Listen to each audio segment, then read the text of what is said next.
Not have a form in to talk about an item that's on the docket prior to the start of the meeting, you will not be allowed. That's the rules of the council.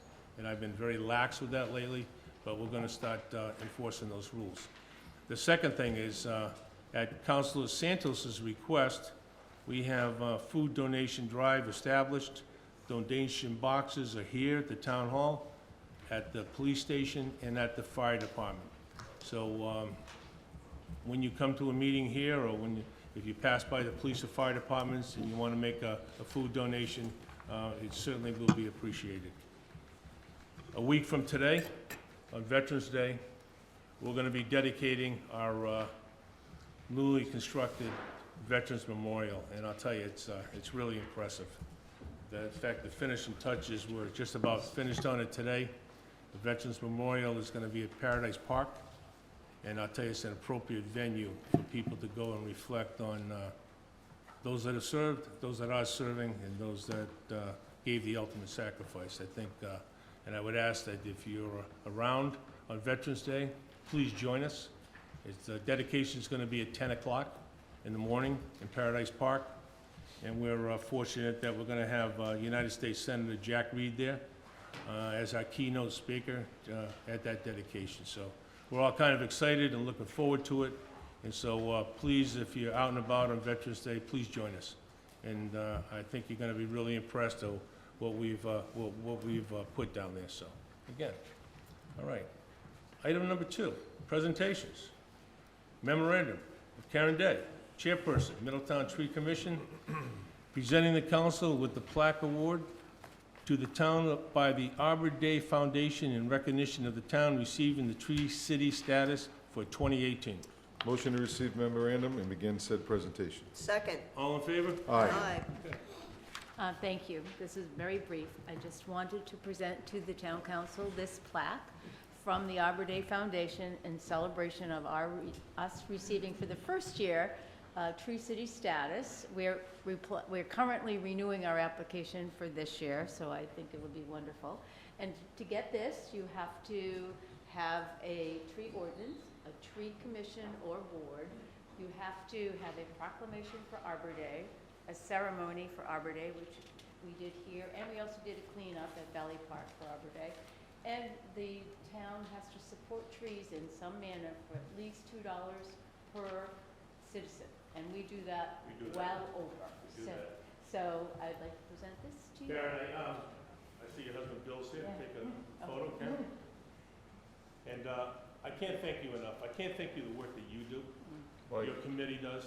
It's certainly a tribute to all of us that you do. You know, and it's a hard-working committee, and we're looking forward to the day that you find a money tree.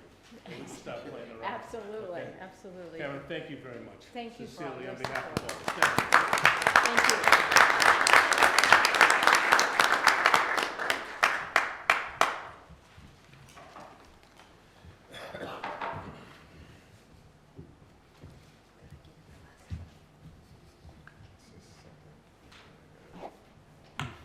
Okay, I'm going to move, and my colleagues support this. I'm going to move, we motion to receive that. We received the presentation, so we're all set. No, we're going to go right to Okay. 21. Okay.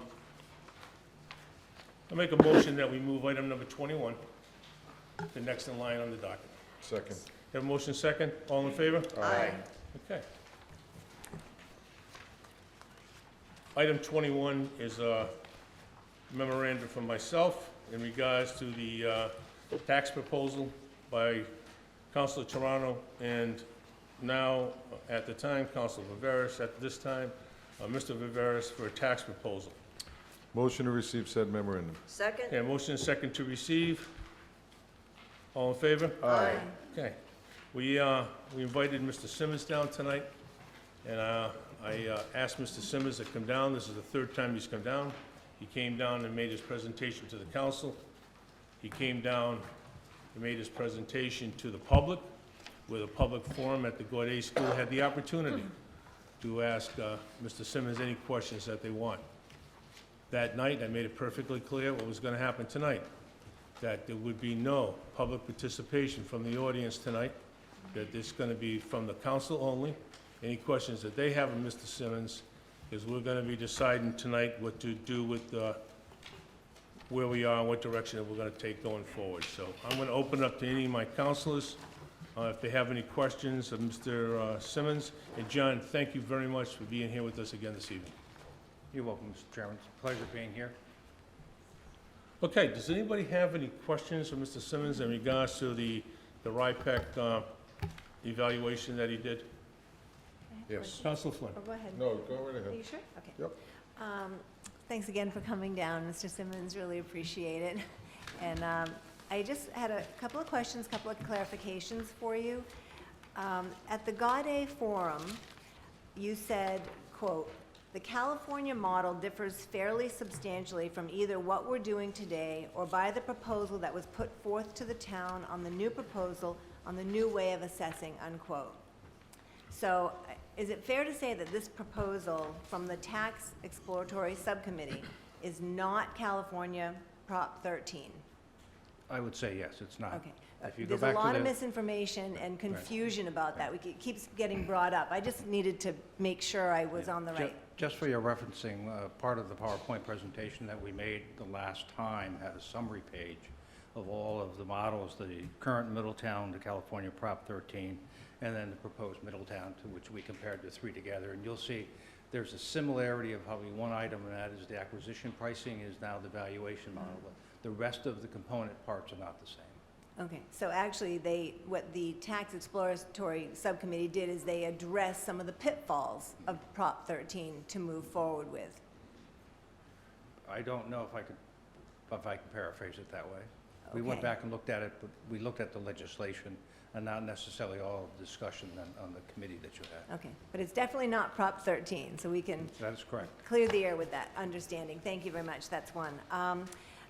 There was discussion at some point about there being an element of the Tax Exploratory Subcommittee's proposal, including some sort of pass down to children or generational issue. In any of your models, were you able to account for that, or no? No, we Okay. could not, because what we used actually was actual data without going into the forensic, if I can. Did that occur? We don't have that today, so we would not be able to use it in the numbers that we have. But that would be one of the features that you would have to look at as the ease of administration. You would have to look at the pass down. You'd have to set up the regulations about if you're going to allow it, how do you allow it, what's the verification, and what's the proof that you have that it's a pass down. Separately, so it's Yes. not part of one of your models. I just wanted to No, make sure no, I knew what I was looking at. Thank you. I don't think we were able to model that. How would you? Exactly. Also, let's see. So the Model 3 is what I'm really interested in. So in Model 3, there's no cap, there's a cap on the assessments of CPI or 2%, whichever is lower. On Model 3, there is no cap on the levy. No, this is the assessments. I'm sorry, A- yes, okay. A cap Yes. on the assessments of CPI or 2%, whichever is lower. That's Correct. one element. And no cap on the levy, Correct. which is the taxes collected, the actual amount of taxes collected, other than the state's 4%, you know, Yes. more than the prior year, because that's a state cap, but nothing in the town.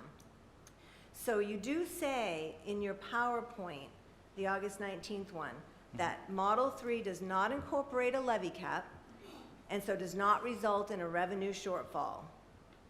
And so Model 3 does work. Is that correct? Without the generational pass-down, with the assessment cap, and without the levy cap? If you mean by working, does it raise sufficient enough funding? Yes. In 1 or 2 years, there was a slight variation, but generally speaking, yes. Okay, Without a levy cap, you just raise We're good. whatever you needed. It becomes fairly apparent okay, that you would be able to raise whatever you wish, okay. subject to the 4% state cap. Correct, correct. So, you know, so many issues were raised at the October 17th forum, and in our emails, conversations, and I really appreciate all of those who stepped up to give their perspective in any one of those mediums, because it's so important.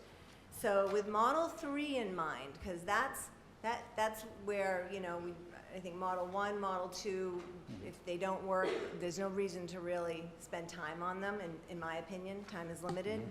But with Model 3, so this isn't Prop 13, and with no shortfall in Model 3, would there be any impact to education funding more than what council votes on in Model 3? Not that I'm aware of. Okay, because this is one of the concerns that came up. So education would be funded with that Model 3.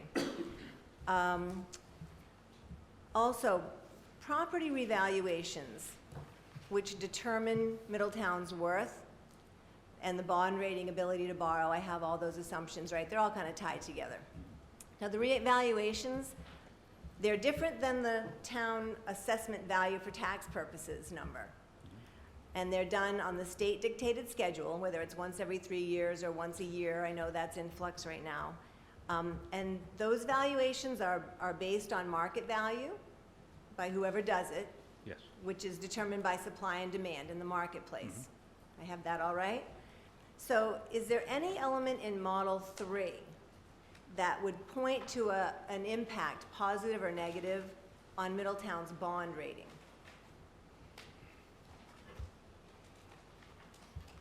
There would be less of one because you would not have a levy cap. The levy cap is what most agencies would look at. You're having an assessment cap, and there may be some issue about the distribution and the incident of tax that would be looked at, because you would be, again, going back to a model of not market-driven, but rather acquisition price. And so there would be a lack of increase, we'll say, on the valuation of areas. So there may be a slight issue in my mind about that you're having a cap on the assessment side and not the levy side. But the real rating issue for bond rating and the rest of it is the levy cap. Okay, so, But there would be some, because again, anytime you cap something, your ability to do something, the rating agencies don't like you're self-limiting or imposing those restrictions upon yourself or someone else. but certainly, if I'm hearing you right, the levy cap is more of a concern Yes. for those that make those Yes. determinations. Okay. So, so let's move on to buyers, you know, back in that free market. Buyers pay a fair market price for property. Sellers are only willing to sell at a fair market price. It's pretty mutually agreed upon. And right now, the assessments are currently based on fair market value. So is there any reason to think Model 3 would impact sale prices? Yes. Can The you literature- explain that? The literature in the California model, which is the acquisition pricing. Model 3 is not your standard revaluation of property. It goes back to the acquisition price. That's how you're determining it. So the acquisition price would be, when you buy it, that is your value for as long as you own it, except if there's an escalator, which is in Model 3. That's the CPI or 2%. That's the only value that go up. What would occur is in areas, for instance, and there's mapping of this, if you have a substantially higher market change, the valuation would be here, you would have a whole, they call it a lock-in provision. People would not be selling their properties as much within Middletown because of the tax structure, because their taxes would not be as flexible. And this is the literature out of California and elsewhere that's done this. So there would be an impact upon people being able to buy and sell. What has happened elsewhere is that the younger folks do not have a chance, as much chance to buy in the town because you don't have as much sales transaction, because there's a limiting factor, because as a taxpayer would not be selling the property because they would be holding it because of the taxes. We couldn't figure out what that value was of the holding factor on it. There is some literature out of California that says that there is a market difference in the value because people hold it longer, they don't sell, because the taxation of it is substantial enough for a product pricing difference. If I can understand, housing now is a product. People buy and sell it. So if you have a cap on what you're paying, the cost of it, that will mean that you may stay in your property longer than if it was a more of a free flow on the taxation issue. So are you saying that the sales price would actually be impacted because the supply would be lower? Yeah. Okay, okay. I think I got that. So, And again, part of our conversations we had months ago when we first started this with some realtors, I think they also felt the same, that the market value, the pricing would be would go increasing because it would be less supply, especially in the areas that go up the fastest. okay. I'm going to pause and let someone else go. I'm going to take some notes. Thank you. Okay. Very good questions, thank you. Yeah, some of the questions, Terry, that I was gonna ask. So, but John, the issue I'm having with this is, I think that I lived here my whole life. You know, bought my house, this year will be 25 years ago. I bought it for $167,000. And it went up 62,000 last year, but I'm in the 400 and some range now. I love where I live. I never want to leave if I don't have to. So I think, I mean, my perspective, I can't speak for everybody, although sometimes I tend to try to, is that we have to change something. Something has to change because at the rate assessments are going up because, you know, Dennis, some of the points Dennis and Anton bring up, I agree with. Some of them I don't like. But where I'm stuck at is I see it happening, beginning to happen in my neighborhood now. And I don't think this is just an Easton's Point problem or an Indian Avenue problem. Years ago, it was just Indian Avenue. Now it's Easton's Point, and it's spreading toward, I think it's not only a Middletown problem, I think it's a state problem. I really do. I mean, look at Narragansett and any other towns where, you know, there's water and we're the ocean state, obviously, but I think it's a state problem. But my problem with some of the issues are, I was thinking about this after we had the meeting at Gaudet, and I said to myself, there's assumptions on both sides here. There's no real hard numbers or facts to look at. When we make decisions, we try to make them on facts and leave the emotions to the side, right? So we can assume that with the different models, some will work, some won't work, based upon your research, what you did, and thank you for that. But there's no real numbers to go, okay, I'm going to vote on this, or I'm going to not vote for it because this number says we're going to take negative revenue shortfall. You know, I think the number 51 million was thrown out, and everyone went, whoa, we can never do this. And then when Model 3 said, I always in my mind, I was like, okay, if we take the cap off the levy, will this work? Will people be able to stay in their homes? And, you know, you said earlier that people would, when Terry was asking questions, people would hold on to their properties because that assessment's frozen, so to speak, unless it goes up to 2% or less, right? I think that's the idea, to allow people to try and stay in their home. Now, the part I'm not clear on, and I'd like to be clear on, is you said that people would hold on to their properties, there'd be less supply, which would drive up the price of demand, right? So say we adopt Model 3. Would Model 3 cause new, younger families? I think new, younger families are going to have a hard time anyway, even where we're at right now. But would that cause even more of a hardship for families to come in and buy? Because does it still hold true that, say, I held onto my property and we voted on this, I held on my property, and 20 years down the road, I need to sell it because I need to go into a home or something. So to be able to pay for that, I need to sell my house. So when I go to sell it and somebody buys it at the market value at that time, does that affect, is that Is Yeah, that the the case with literature- Model 3? The literature is very clear, it does. It precludes many of the younger buyers coming into the market because, again, of two things. One is the valuation, because you don't have as much sales, you have you have less supply, more demand.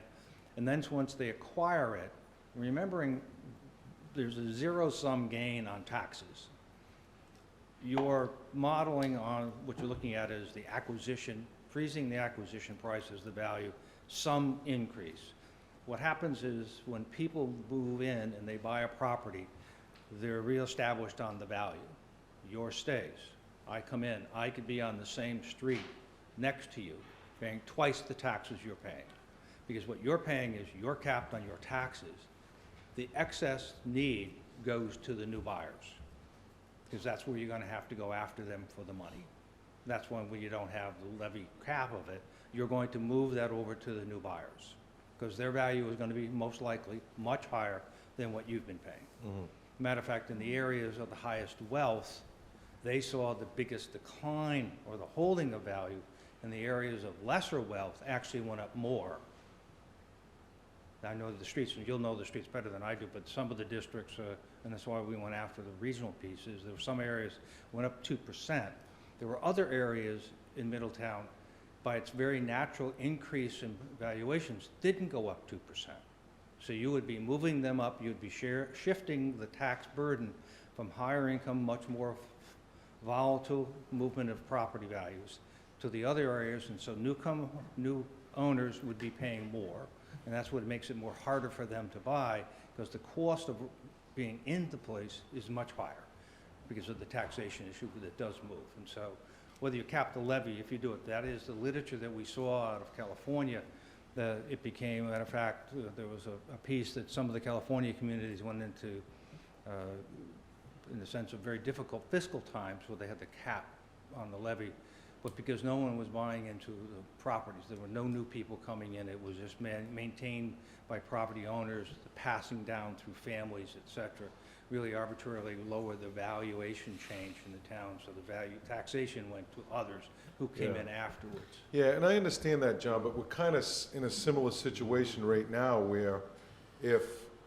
and just to look at it from a different perspective, I get that, I don't really like that part of it because of the inequity, but right now, we're facing the same thing in some of these neighborhoods, because, But generally speaking, you're not, because in a neighborhood, the market value is consistent. Where this one, the market value will no longer be related to the acquisition or the tax property. yes, from that perspective, I agree. But if my house right now is appraised at like I'm embarrassed, I don't even know the right number, it's 434, I believe, right? So somebody comes in and buys the house next door and builds a, massive house, like what's been going on in other parts of town, and all of a sudden and pays, there's a guy down the street, 2-bedroom Cape, 2 little rentals, small rentals. It's 1.4, they're asking $1.4 million.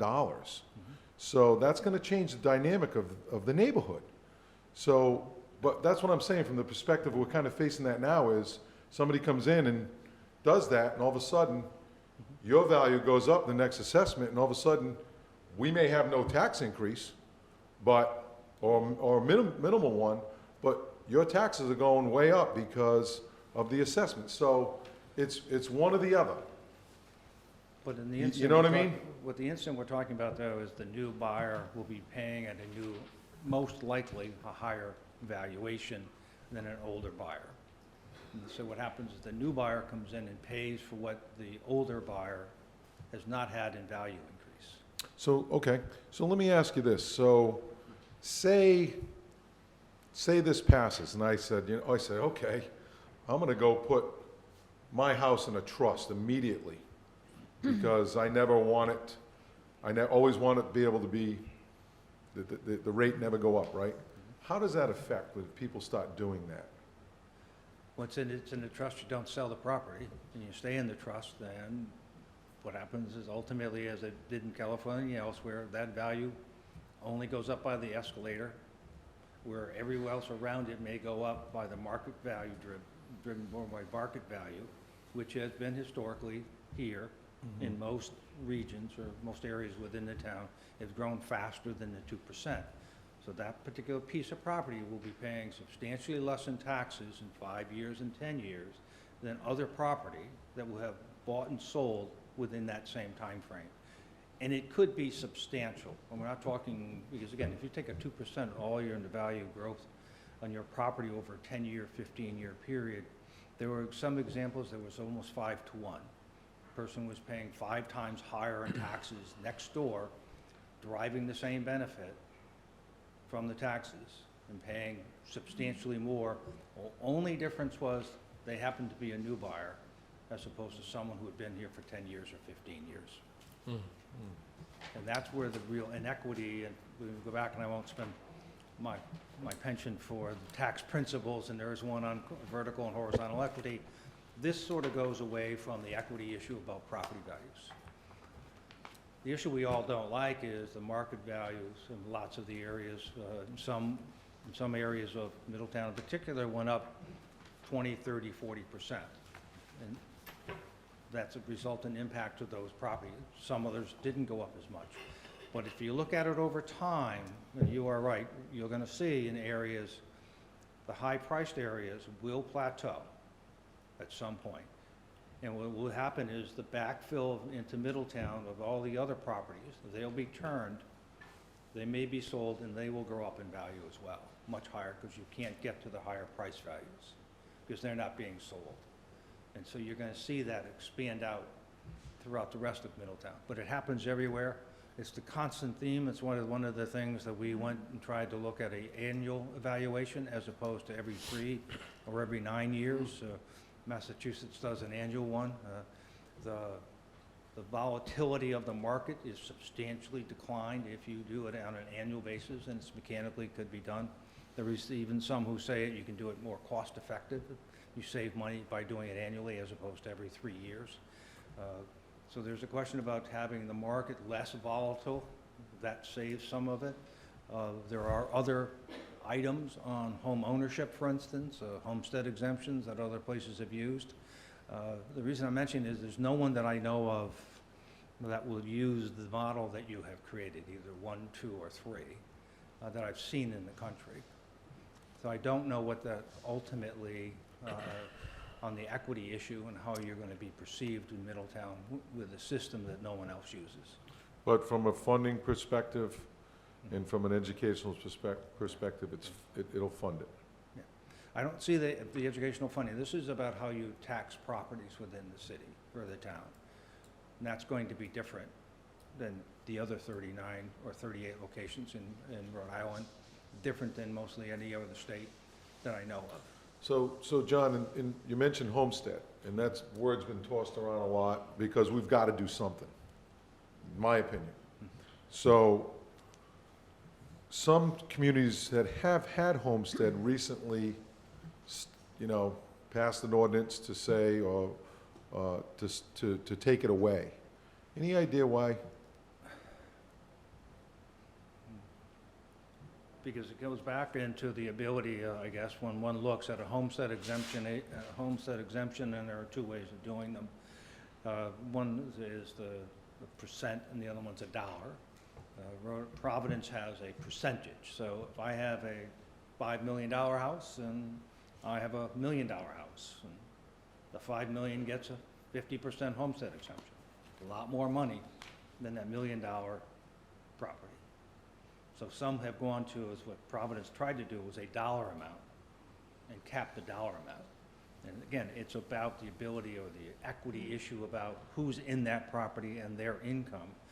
Because property taxes don't relate to the income of the individual within the property. Right. It's based upon the value of the property. I could be extraordinarily rich in a $100,000 house or extremely poor in a $1 million house. It doesn't take into consideration. It's always been one of the weaknesses of the tax. However, it is by its nature the tax, and that's why people have gone into homestead exemptions. There are programs that people put into for income-based on the tax. There are exemptions for seniors, for income, for veterans, for a whole variety of others. There's the homestead exemption, which is owner-occupied. And again, on the ownership issue, you could have something that's owned by a family or trust, and then they don't live here. They may rent it out, and you're going to provide them that exemption. Some people don't want that. They want people who live within the town to Right. benefit from the tax structure. I agree. That's not what you're doing. You're doing, the property itself owns the value. And whoever then owns that property, whether they live here or don't live here, will benefit from it. Thank you, John. Yeah, I appreciate it. thank you. Councilor Flynn? Just to respond or take off on what Councilor Rodrick was saying. So, you know, market value is market value. I know you said that, you know, when supply is limited, the prices will artificially increase. Well, we have that going on right now in town. So we really would not be worsening our situation from what I can see. And the assessment value is still gonna go up 2% a year. So everyone is going to pay on a higher assessment across the board, or whatever, you know, the CPI turns out to be. You know, and this concept of discrepancy, I just have to address, because it's come up so many times. And, you know, discrepancy has been going on as long as communities have been in existence. The age-old discrepancy is, you know, seniors pay for schools, but they don't have any children using them. You know, we are one town.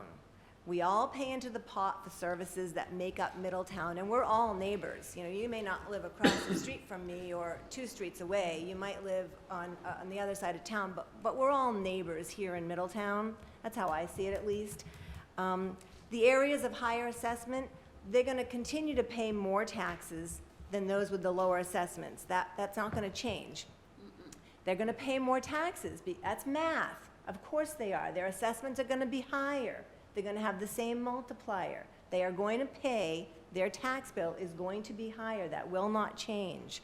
And the purchases will continue to be made at fair market rate. That's just, you know, economics. The price in areas in demand will have higher prices than those not currently in demand. Because who's gonna pay more than fair market price, and who's gonna sell below fair market price? Higher the assessment multiplied by the same mill rate is a higher tax bill. That is just simple. So the higher assessed areas, as we heard the other night, October 17th, they might pay $30,000 for the same education that somebody else is paying $7,000 for. Discrepancy, inequity, it happens, it exists. We heard at the forum that empty lots are paying lots of taxes and are getting no services. This is just a fact of life. It happens. It's not like, oh, you know, these models are creating this. It just happens. There's inequity now. It will always be a thing. And with Model 3, I have to say that there's normal inequity that stays, and so will Middletowners be able to stay in their homes. I think we need to keep our eye on the goal and why this all started. Another concept that I want to bring up beyond the discrepancy, because I gave this a lot of thought, you know, the different issues that were brought up, what bothered me, what bothered, you know, our residents. And this concept about commercial properties and those in residential areas of demand that can afford the leap in taxes, it's a misnomer. Those people in the higher assessed areas are our commercial businesses in town. Saying that they can afford the leap in taxes is just wrong. The concept forgets that there are residents in those areas that absolutely cannot afford the leap in taxes.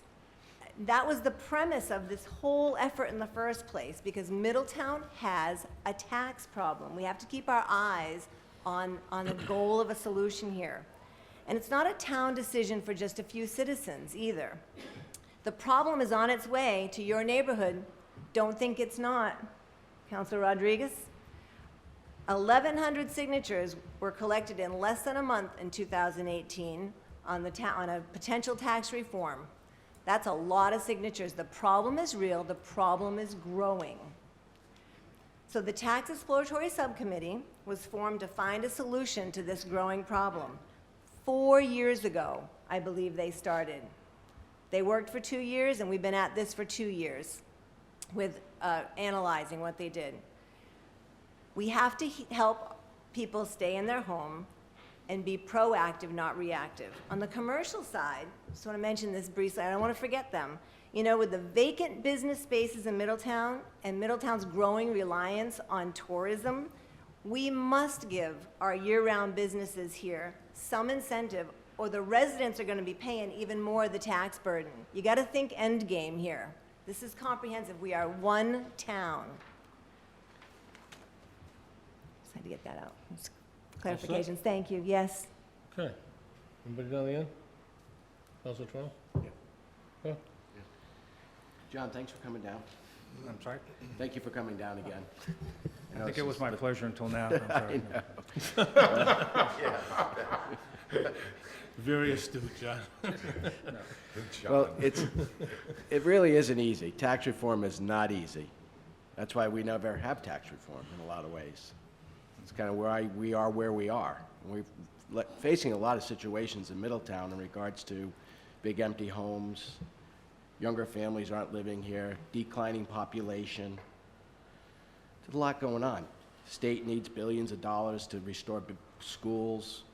Rhode Island is not a great place to retire or, you know, I love it. I've traveled the nation. I've been in almost every state in the nation. And I've talked to a lot of people about what's going on here. You know, in the Midwest, they don't have this issue because they got a lot of land. So nothing really changes much, you know, because there's so much land. We talk about California saying, well, there might be an inventory problem. Their prices are out of this world out there, okay? And that's because people want to live there. And that's what people want to do here in Middletown. They want to visit here and live here. They think it's a great deal to come to Easton's Point or Indian Ave or Paradise Ave, Purgatory Ave, all these places where Middletowners have lived and made these communities and these neighborhoods. And when these people move in, it's having a negative impact on their taxes. Someone moves in and builds $1 million home. Mrs. McMillan, who lives right next door, has been there for 20 years, his taxes are going up. She was forced out of her home. The ironic piece is she passed away, and a contractor bought her house and built a $3 million house there.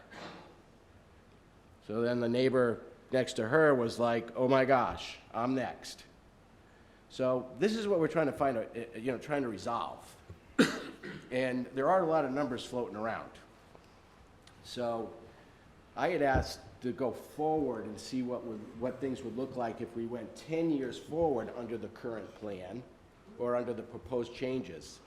That wasn't included in the document. It said that wasn't possible.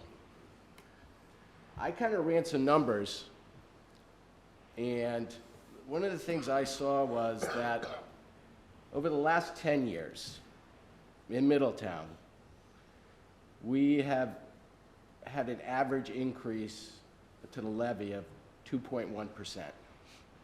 That's over the last 10 years. So if we went in Model 3 and reassessed people's properties only when they sell them or make a major improvement to it, I could take like Commodore, the neighborhood. We broke our neighborhood, you broke the neighborhoods up into 28 neighborhoods. We just sent out a survey, we only broke it up into 6. I think that we really were just one. We're not that big.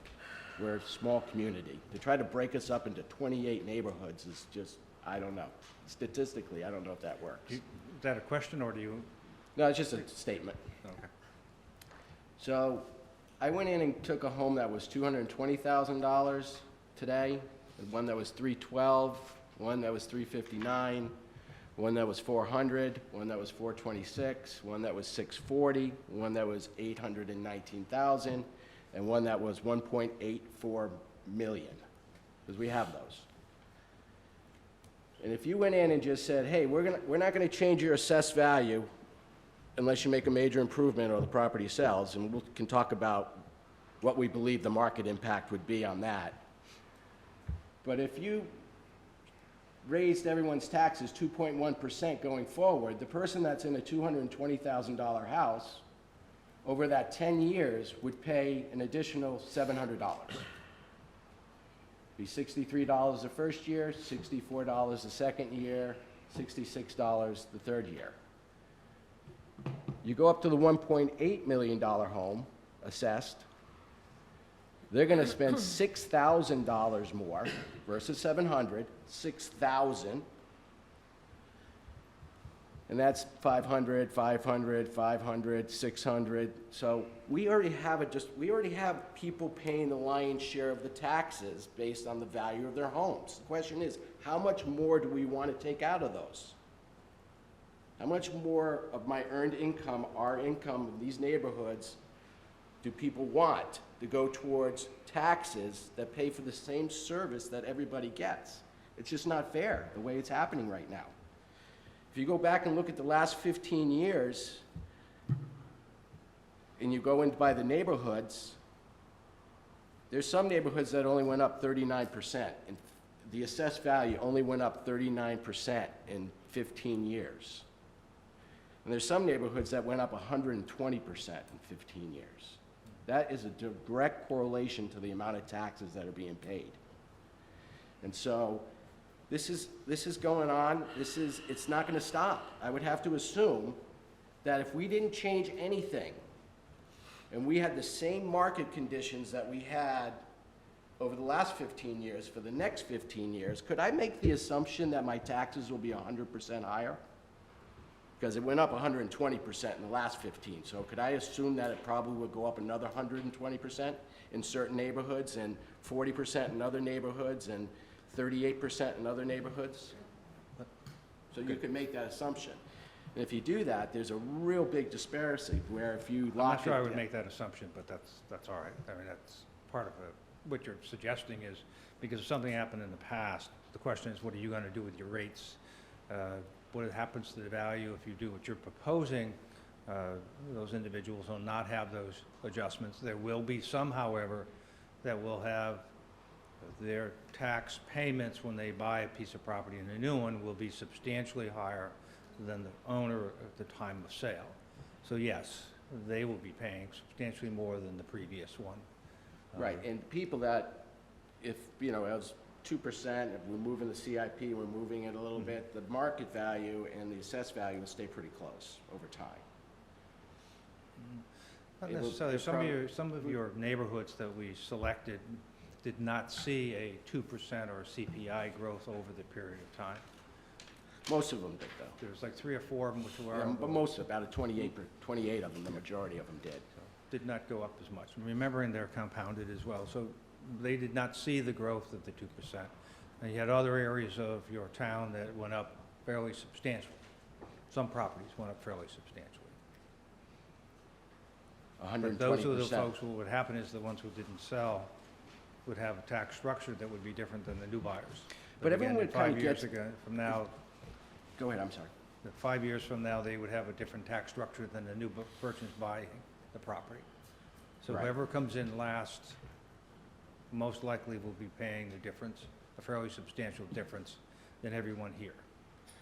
So if we made the change to only reassess people's tax assessment when the property is sold or they make a major improvement, then we will take away the variable of what we pay based on who moves in next door to us versus we will pay taxes more based on what the town needs, correct?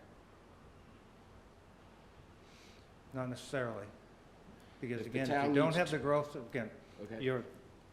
you're matching two things. One is the valuation of the property going up by 2% versus what you need. And in some instances, you can't use your average because, again, it's an annual yes or no question. You went up in 1 year 6 to 7% on your levy, so that would mean that those folks who maybe only had a 2% growth in their value would have paid more in taxes because the rate would have been adjusted. So over that period of time, you've had, I think it's 8 out of 12 that you have exceeded the 2% on the levy cap. So you would have higher taxes, even on the properties that have a sort of a fixed price. I'm sorry, I should have said if we got Model 3, we get rid of the levy cap. I'm sorry? I should have said to get rid of the levy cap. If we got rid of the levy cap, But even if then you we would do- be tied to what the town needs, not who moves in next door. Because my assessment's not gonna go up because someone builds $1 million home next to me. My assessment's gonna stay right where it is. Under And if the enough of these acquisition model, million-dollar homes get sold, No. like in the last No. year or two, we probably would have had a decrease in taxes based on the amount of income we could have brought in. And people in different neighborhoods wouldn't be reassessed based on the million-dollar homes that are being built in those neighborhoods. You may or may not, though. Again, so if you look at the model and the way that the property moves, because we took the dates of sale in those periods of time, and we then reflected the new value at time of sale, you do have a shifting within every one of the neighborhoods, from those who are paying some amount. They may or may not go up by 2%, because you raised the levy up by larger than that, so they maybe have paid more than the 2%, because you moved the levy up higher. But the ones who have bought the property, in most instances, would have paid a more amount than the value of the property. They would be paying taxes, yes. You would have some who would be paying a more of a stable amount of taxes versus those who are coming in that may be paying higher than the previous owner. Then at some point, they'll be the previous owner. And so everyone who comes in will have to be making up that difference. And we're making up those differences right now. Someone's building $1 million home, and that neighbor next door's taxes are going up to help supplement the tax burden from that person building that home. Yeah. So that person's taxes are going up, and he's being burdened by the person Oh, who yeah. built the house next door to him. Where if we don't change their tax assessment The taxes because would- of that million. But the without- taxes would not have gone up if they had not made the renovations. Right. Your taxes still would go up today under the current system if you did the renovations. If I took a $200,000 house and I renovated it to $1.5 million, my taxes would go up, Correct, under any of the scenarios that you hear. correct. So the renovation issue is not, it's just somebody buys a piece of property and turns it, and that's why you have a market now of a lot of $1 million homes, because it's a valuable piece of property and people are investing in it. So The question is, will this stop it to some extent? And I think it probably would have some impact on people coming in and buying property here. Well, thank you. And Terry, I do appreciate you clearing up the Prop 13, that it's not Prop 13, and that it's not going to gut the school, like a lot of people said, it's going to gut the school. And Model 3 does work. The Model 3 will fund the town. And that was the part of the RIPEC document of what we did. We passed a resolution. Let me just pull my PowerPoint up here. I handed out a resolution that we actually created back in April of 2018. And this was to go up to the state. And it said, the town council desires to adopt a tax assessment methodology in which real property assessments are based on the base year valuation with limitations on assessment increases, which include the following parameters. So both these, what we're talking about, the cap and the assessment, went to the state level. And that's when RIPEC made its recommendation to say, hey, don't move forward until RIPEC has done a study. And we, as a council, voted to do that because we didn't want to make sure there was no financial hardship. So the purpose of the RIPEC document, in my mind, was to determine if any of these changes would have a financial impact on the town. I believe if we get rid of the cap and we were able to change how we assess or when we assess people from a tax standpoint, it will not affect the ability to fund the town. Is that a fair statement? All parts of it, I would say what you want is the point you want me to say yes to, is if you take and get rid of the levy cap and you have the unlimited ability up to the state one, yes, you can raise the same amount of money you did over the last 12 or 13 years because you have no levy cap other than the state one.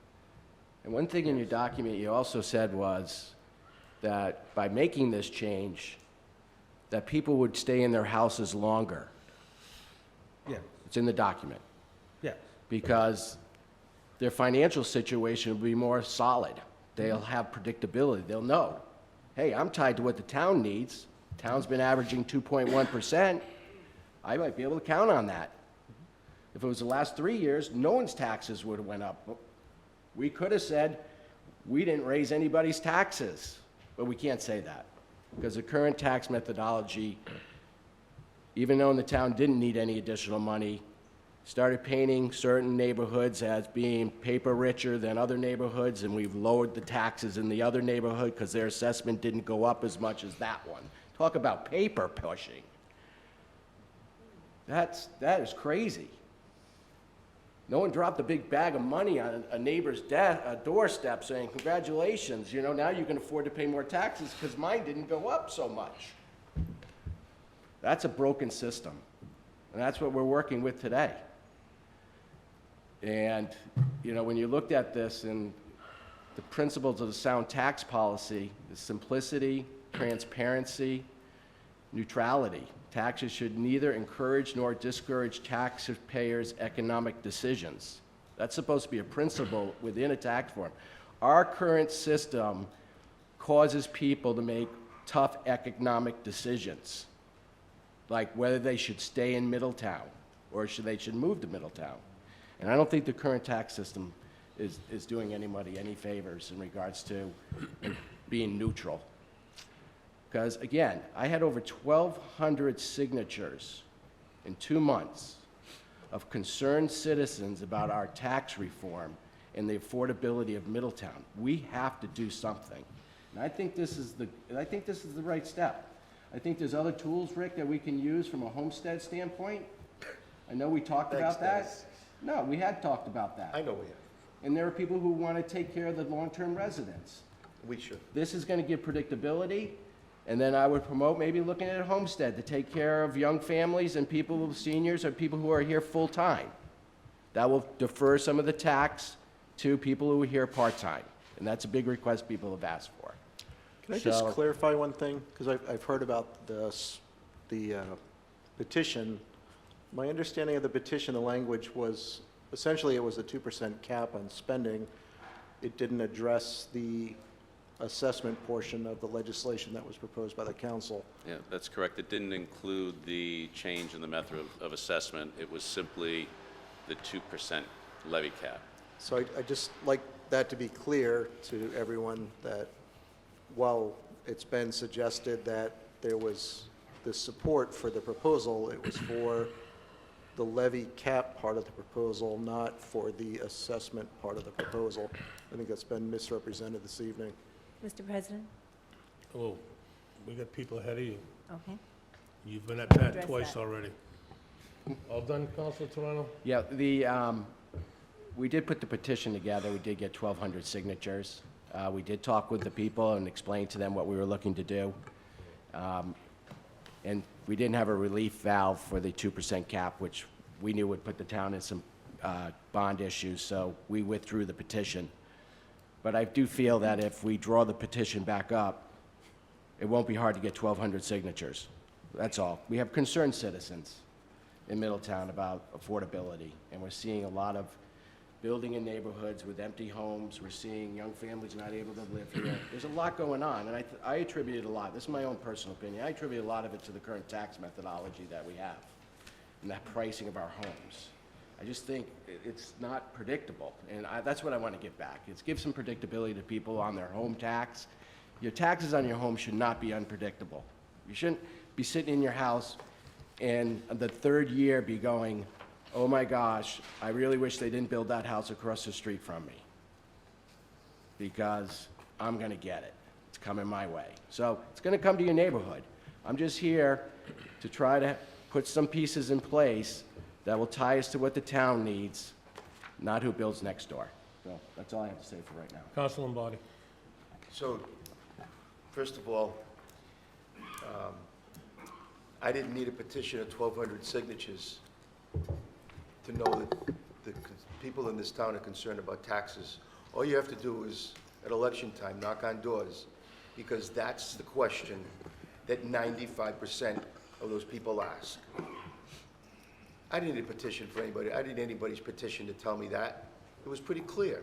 We all know that. So I'm glad you got all those signatures, and it's pretty clear that we have an issue. And I agree with Paul, and I agree with you, Dennis and Terry, that we need to do something. I agree. I asked Sean a question at the last meeting when we were talking about ways of bringing new revenue into Middletown. And I'm going to ask him again for tonight. I asked you about the tax revenue in the town, both on the commercial side and on the residential side. And my understanding is that it's basically flat. Is that correct? The revenue has been flat, Flat. yes. For how long of a period of time, Sean, roughly? Can you give me an idea? Well, roughly? clearly for 3 years, we haven't increased the tax Flat. rate in 3 years. And the Because commercial I think side. the councils essentially wanted to address this issue of affordability. So we've had zero tax increase for 3 years. And the tax revenue on both the commercial side and the residential side has been flat. And, you know, we're lean. Our budget's lean. I believe it's lean. And, you know, we ask our departments to do more with less in many cases. And they've done that. Now, I understand that, you know, it's been a 2.1% increase over the last 10 years, and I understand that.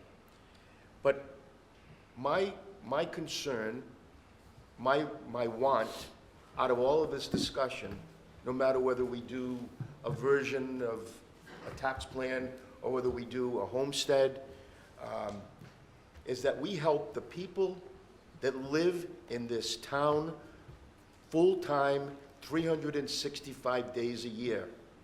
Those are the people that I want to help. Those are the people that we're talking about when we say we want them to stay in their homes. And we have a significant number of people that are not 365 full-time residents, that are not here, or are absentee landlords, or have purchased homes for a commercial enterprise. They're making money off of those homes. They don't live here. I want the people in this town to benefit, the people that live here to benefit from whatever plan we have.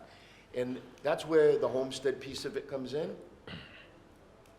And we can do it. Other communities have done it. It doesn't necessarily have to be the Providence model, the Narragansett model. We can come up with the Middletown model.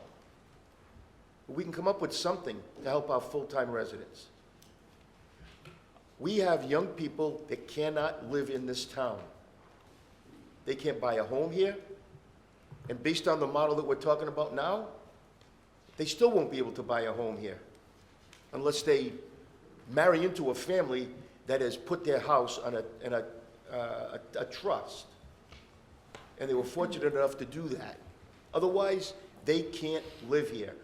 And we talk about an aging community, well, we're going to continue to age. And this type of a plan is going to force us to continue to age. We're not going to get any younger based on this type of formula, where homes stay with people for 20, 30 years. There's got to be a turnover. There is no market in this town right now for young people. There's no inventory. They're going to go somewhere else, and it's going to affect us. And I'm going to tell you, and I said this the other night, and I believe this, that a lot of the problem doesn't necessarily start here on the local level. A lot of it starts up at the State House. There's no impetus up at the State House to help the cities and towns improve the tax situation in this state. And when you go back to the businesses, which if we had some commercial development in this town, some new commercial development in this town, where we could collect more commercial tax, property taxes, we could probably ease the burden of the residential, the people that live here in this town. But the fact of the matter is, we have had very, very little. And one of the reasons why is when you look at the studies that come from all over, published all over, the state of Rhode Island is not small business friendly. It's not. I mentioned this the other night, and I'll say it again. I talked to a gentleman who's got a business. He paid $25,000 last year in taxes to the state of Rhode Island and fees, inventory. He buys product, he pays the sales tax on it, and then once a year, he pays an inventory tax on something he's already been taxed on. What kind of incentive is that to start a business in Rhode Island? It is not. There is none. So, you know, I think we're looking at it from a good perspective, but when we talk about new sources of revenue, new sources of income, we got to start looking at ways of making, making some way of finding. We've got people in this that are making a lot of money in this town on short-term rentals. And I'm gonna be honest with you, we should be taxing them like a business. That's a new source of revenue. And maybe we need to have two taxes, two residential taxes. I know they do it in other states. A residential tax for people that live here full-time, and a residential tax for the people that don't live here full-time. And I don't know if that's new or innovative, but I can tell you that this tax plan that they came up with, I just heard Mr. Simmons say, there is absolutely no other model in the country like this. Because it's not Prop 13, I'll give you that much. It's not. But we're gonna be the only one in the country. And if it fails, I wanna know who's gonna bail us out. Thank you. Okay. Anyone else? Oh, Paul, do Counselor Flynn, go ahead. you want Paul to go first? Because I've had my, I'll direct it. Counselor Flynn. okay. You didn't see me. Stop it. So I just wanted to reiterate, Sean, when you mentioned about the signatures and people signing on, the certain terms of the tax reform, it really was a reflection of the fact that people are concerned. There's lots of concern out there, many people. I also wanted to follow up on what, part of what Councilor Toronto was discussing. When new buyers are paying the market rate, buying a home, it would be the same as in any other community, in any other state, anywhere. They're paying fair market rate, they understand their tax obligation, they know they're going to be paying perhaps more, and that's part of that concept of inequity. It just happens. I can't stress that enough. It's really not, everyone knows what they're getting into when they purchase a home. They expect that. They know it and they move forward accordingly or not. We already know here, like I said, it's already happening here, the artificially inflated prices.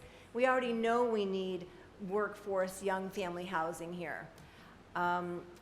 So when I came in tonight with my questions and clarifications, and based on what Mr. Simmons has confirmed tonight, what I see is Model 3 works and funds the town. A lot of the issues have been raised and were confirmed tonight. Education will be funded. There'll be no impact on market values. The bond rating will be secure.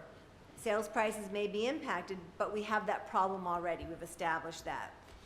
There's no discrepancy. Middletown is one town. Also, assessments for tax purposes will be predictable for our community, and Middletowners will be protected. Model 3 has been shown to work with all properties. It'll reduce the tax burden on families whose home is their primary residence. Even better, it's been vetted by RIPEC, and the state will have the evidentiary support they need to move forward. So after what I've heard tonight, and the confirmations I've gotten from Mr. Simmons, I'm going to implore this council not to force our citizens to wait another day for a solution, or risk another lifelong Middletowner having to leave their home. Grab this opportunity for a tax solution that is already vetted after 4 years of effort. Middletowners do not have the time to start over on a tax solution. Another 4 years for an alternative tax solution to be proposed, analyzed to death, debated, and spit out for nothing to be done again. It's a travesty. RIPEC did their job, beyond their job. They found Middletown a solution. Model 3 of the proposal, it seems to work. It eliminates the pass down to the families, that was not part of the package, eliminates the levy cap, shows no shortfall with the assessment cap, and will fund the town. Rick said, come up with a Middletown model. This is it, we can have our own model. It doesn't have to be something that we have to copy from someone else. It's already been vetted, it will fund the town. Middletowners are asking this council for a solution. It's right in front of the council here today, in front of all of you. It's vetted, it's ready to go forward. Unless there's some evidentiary information to the contrary presented, there's no reason not to support Model 3 going to the state now that RIPEC has vetted it with a green light as funding the town. I would just like to have, for the record, we have not green-lighted this program that you had before. You've asked us a series of questions. We have not opined upon this plan. That was our original that's not your position, that job we to would not give an opinion. opine My upon the apologies. plan. I would take difference of some of what you have said. We would prefer that you don't say that RIPEC has green-lighted this plan because you have the unlimited ability to raise taxes. Therefore, you don't have a budgetary issue is not necessarily a green lighting by RIPEC. My apologies, I understand that's not your task here, is to I just don't- analyze. I won't it. be here next year when the General Assembly hears this, if it does, but I don't want to bind RIPEC or my successor to having green-lighted this proposal. Thank you. All set? Yes. Councilman Von Villas? Sure. All right. I've been listening, heard a lot of numbers thrown around, and I just wanted to share some numbers with you in terms of real numbers and how things change over the years. I bought my house in 1964, I was one. so I'm old, what can I say? All right, for $15,500. It was evaluated, I want to say, probably about 15 years ago. These are the ones I remember. I mean, I have records and all, but these, I have occasion to look at these numbers, and so they stuck with me. For $452,000. When the bottom fell out of the economy, it was evaluated for $347,000. It's $100,000 less. And now it's evaluated for $404,000. So things fluctuate depending on the saleability. And you were talking about the cost of young people if in fact this system went into place, the impact that it would have on young people in buying homes, because homes that were sold would immediately, their tax rate would jump up because of cost. I wanted to share some thoughts If I just might, I just want to, one point I don't think we've talked about, just, you've raised something I probably should have, but one of the systems that you have now with what you're proposing is if your property went from $480-some-odd-thousand and the market value was $300,000, you would be paying taxes on the $400,000 amount and not what the market would be. We always look at the progressivity of the market, but I've forgotten to say, you're freezing in the value at the time of sale, and that is it. So if that sale in the next year or the year after that, the market goes down dramatically as it did in 2007, 8, and 9, you would be paying at the higher amount. would be the I had forgotten to say that earlier. No, I'm glad. Thank you very much. That adds to what I have to say. I'm going to take this in a slightly different direction. You've been talking about money and impact and stuff like that. But one of the things that I heard at the public hearing, I heard the word repeatedly used, which was fair. Fair. And I'm a word person. I'm a person who deals with language and meaning. And I want to talk about fairness. The concept, and I'm working from a prepared statement because I've done a lot of thinking about this. The concept of fairness implies equality, as in equal treatment. Fairness. So if I'm sitting in a restaurant with a friend and there's a party of 5 across the room that is running up a big tab, and I want to leave that restaurant feeling that I got the same quality of attention as that other party, even though their tip was probably much larger than mine. That is, assuming the management insists on fair and equal service. After all, in business, all customers are equal. So the word fair implies equality. Customers purchase the same goods and services. They pay the same price. and they deserve equal treatment, all things being equal. So what if things are not equal? At what point do fairness and equality come into conflict? I would say that happens when all things are not equal. So consider, should all property owners pay the same amount of taxes? We would agree that they should pay the same percentage, but probably not the same amount, because all property is not equal. We would probably agree that a person who owns a large house should expect to pay more than a person who owns a smaller house, all other things being equal. We also would probably agree that based on the size of the house lot and the neighboring surroundings that increase the potential sale price, some property owners should pay more in taxes than those with houses in other neighborhoods. So all things not being quite equal, that all seems fair to me. And I ask myself, what is the difference? And I would say just what a real estate agent would say: location, location, location.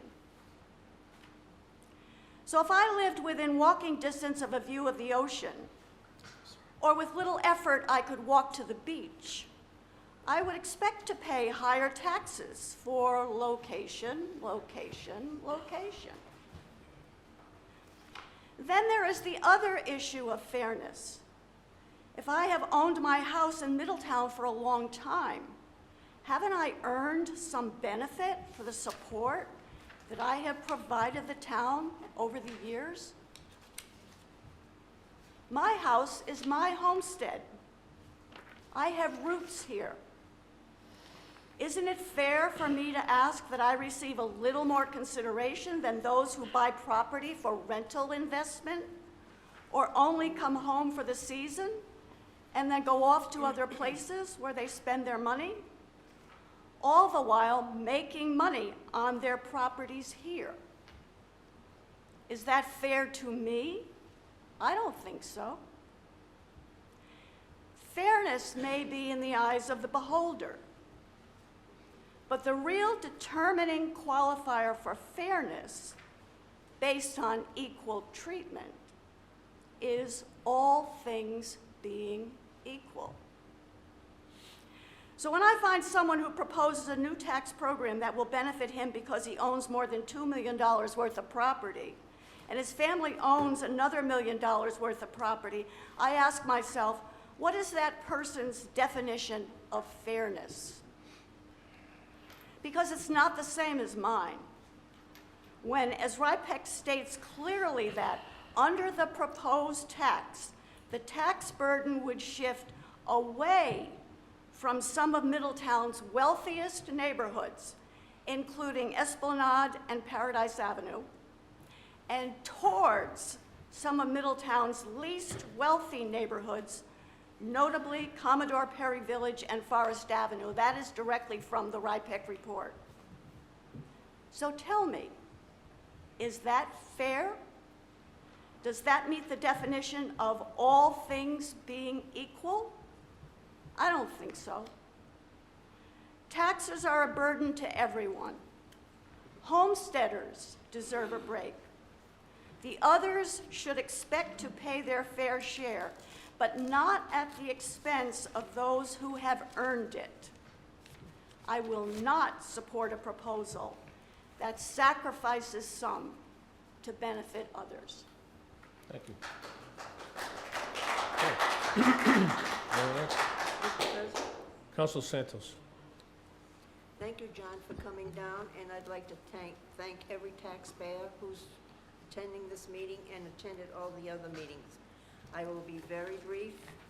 I'd like to ask John one question. This Model 3 that they are proposing tonight, has that been established where and for how long, if you can tell me that? We ran Model 3 along with Model 1 and Model 2, so it goes back to the same time frame, about 2003, 2005 up until now. Okay, and what other communities have this Model 3? No. No, okay. Stop right there. I was born in Middletown, not Newport Hospital. He said he's been born in Middletown. I said I lived in Middletown my whole life. I never said where I was born. Okay. I may have been conceived in Middletown. Oh, jeez, oh, God. I have lived in Middletown all my life. I was born on the Voigt Farm, where presently the Landings, and was the Anchorage before that. My father rented the farm. World War II broke out, we had to move out of there. 2 weeks. Everything had to be moved out of the farm that was ours. We moved to John F. Chase Farm, which is now the State Air Park. He heard that John Clark Farm was available. Mr. Corey was leaving before it became the industrial park. My father's farmed there for a few years. Unfortunately, because he was in the silo too long, he got poison in his lungs and he had to quit farming. I had built my home in 1953. Now, don't anybody pass out. I built my home with the help of my brothers, my husband's brothers, his uncles, for $10,000 on Morrison Avenue, okay? I took out a mortgage for $10,000. I hope I die there, because it's my home. I brought my mother and father to live with me. They lived with me for a number of years. I love Middletown. And to think that people come in, live here 5 years, and then go back to another state and rent their home, I don't go for that. I really don't. I've given you everybody a little bit of history. My parents were immigrants. I didn't speak English when I went to school. I flunked first grade. I can talk to you in another language, if you want to listen. No, but I have trouble love with English. Middletown. I'm sorry. What? I said I have trouble with English. Okay, I do too. I love Middletown, and as Mrs. Von Villa said, I'm not going to support this. Okay, we have to get going here. We have, Vice President, go Can I ahead. just ask one more question? So, John, you said that sooner or later, the higher value homes would plateau at some point. Yeah. And that would force people that wanted to buy into the other neighborhoods. There's a pricing issue. They get so high, no one buys them. The renovation piece, it'll stop for a while, and then what happens is the pressure for buying moves out, so the secondary purchasing will occur close to what was the higher value. I think you're seeing it now in some of the adjacent areas. I think that's what's happening where I live, in my neighborhood. Yeah. So, was there any projections, or did you take a look at how long it would be for before the burden shifted to the lower neighborhood values based on the higher neighborhood values plateauing? Because right now, I mean, we're saying that if this model passed, which it doesn't seem like it's going to, and then these higher properties plateau, and it's shifting to those other neighborhoods anyway, at some point in time, I mean, you know what I'm saying? I mean, there's no easy answers here, believe me. No, the plateauing, I mean, if you have $1 million, it may go up 1 or 2%. I may have a two-family, and I'll use one example. The single families for lots of places went up very fast for a while, especially if it's a waterfront property. Any property you went up. And then what happens is the 2 to 3 family units become valuable. Sometimes they were purchased as an apartment and then condoed for all 3. So there is the shifting from the high price for people to buy, the move to the other areas. We didn't go back out long enough to make it so it's balanced, because you have some areas that their average pricing of their houses are, I know I'm going to be wrong on the dollar amount, 700, 800, maybe 900,000 average value in an area. place that has 150 is never going to get there to that, so you'll never have a balance it. What you find is, because if you fix the value and only go up by an escalator of 2%, there could be a point in time that that person will be paying the same taxes in 10 or 15 years as someone who buys maybe a value of a property in 5 or 10 years, similar to that, in a totally different area where that whole market value is not the same as the original property. And so that's where we're saying this relationship to the value of property. What I mean is, I have a piece of property on the water, I buy it today. 10 years from now, my value is only going to be up 2% over the period of time. The next adjacent area may have a value growth of 5, 10, 6, 10, 15% per year. And all of a sudden, the value to which I have for 10 years is now what the value is, so I'm going to be taxed at in some other neighborhood at probably a third the value of the house, maybe even a quarter of the value of the house. Yeah. And that's that equity issue, I think, that you're talking about is the vertical and horizontal equity. You'll have properties, and this is what's been proved out in California, you have properties that people are paying 5, 6 times more in taxes right next to each other. Well, I mean, for me, I think that. Which, if I may, just for my purposes, Yep. that still exists in Model 3. The only Model 3 changes the amount that you raise. It does not change the methodology of valuing property or the shift of the tax burden within Middleton. Yeah.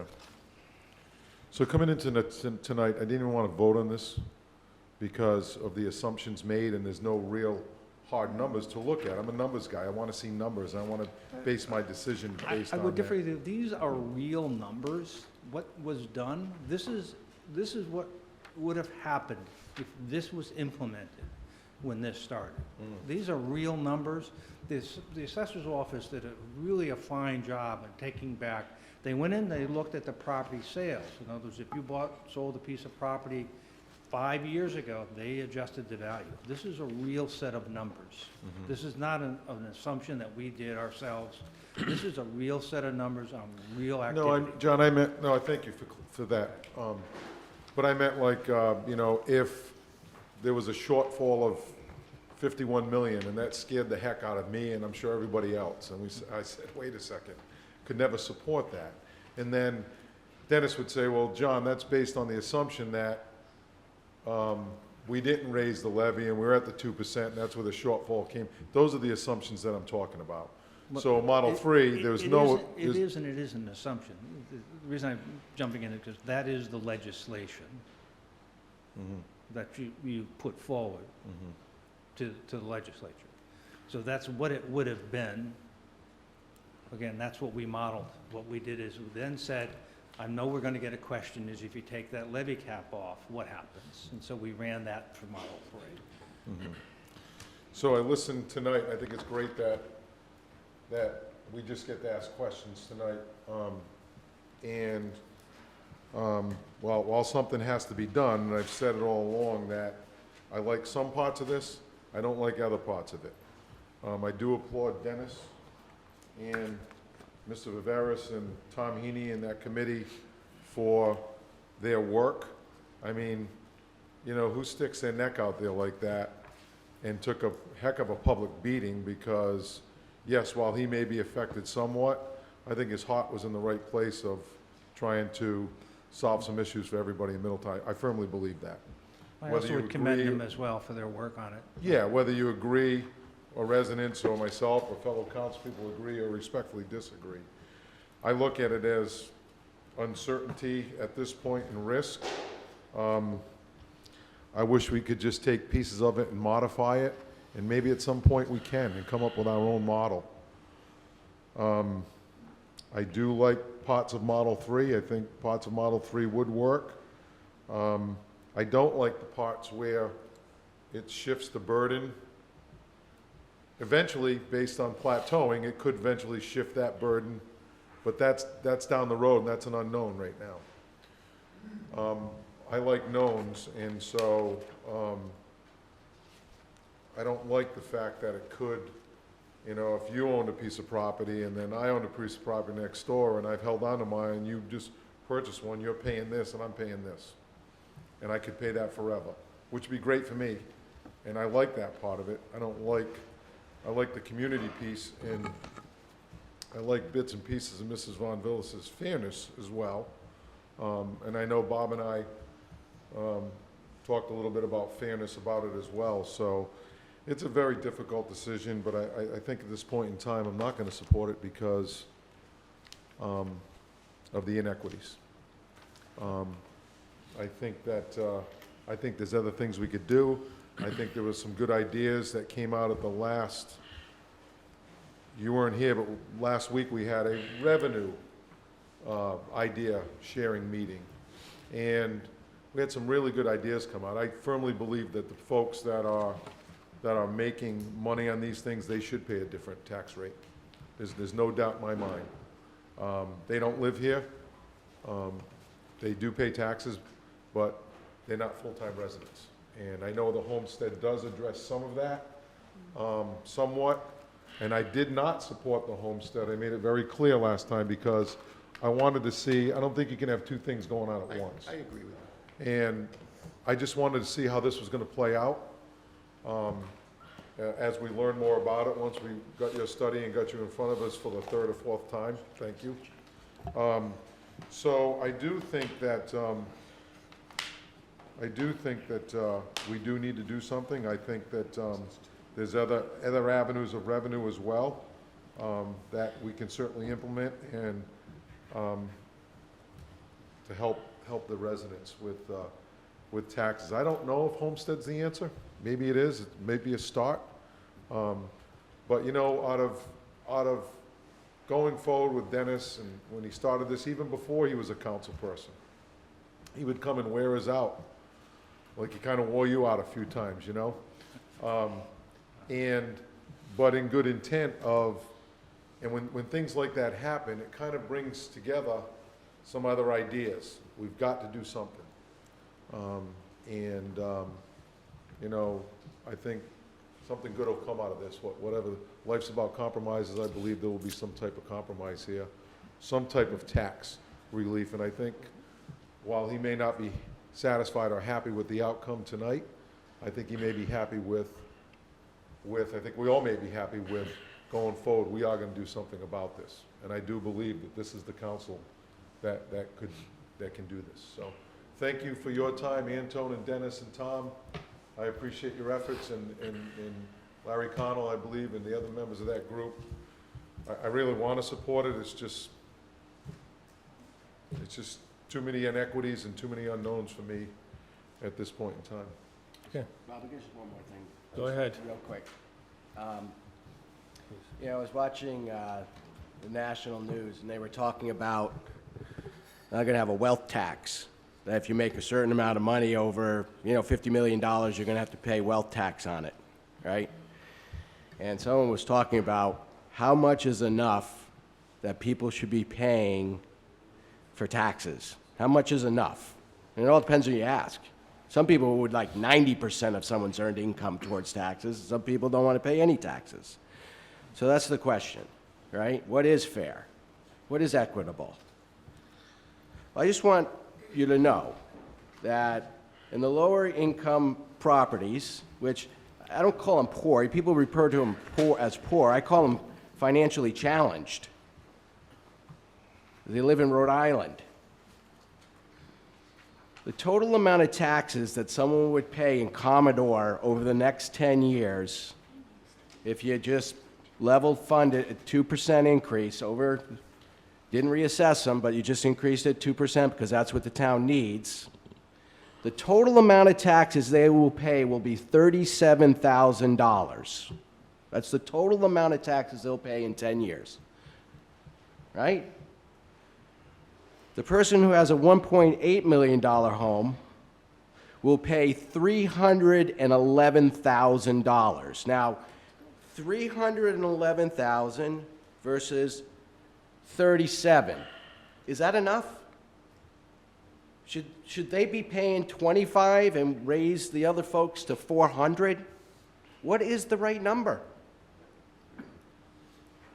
What's the right number?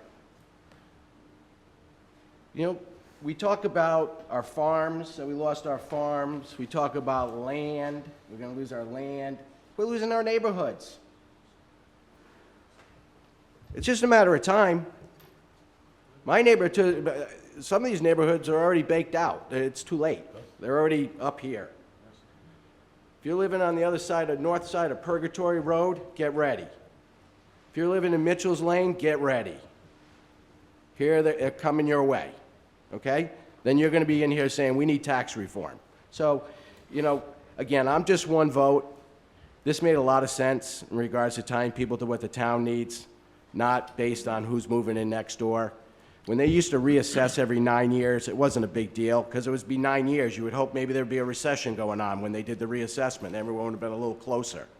But when it's every 2 years or every year and there's a hot market going on, you can watch your taxes go up every year or every 2 years or every 3 years, a good 30, 40, 50% if you're in the wrong area of town.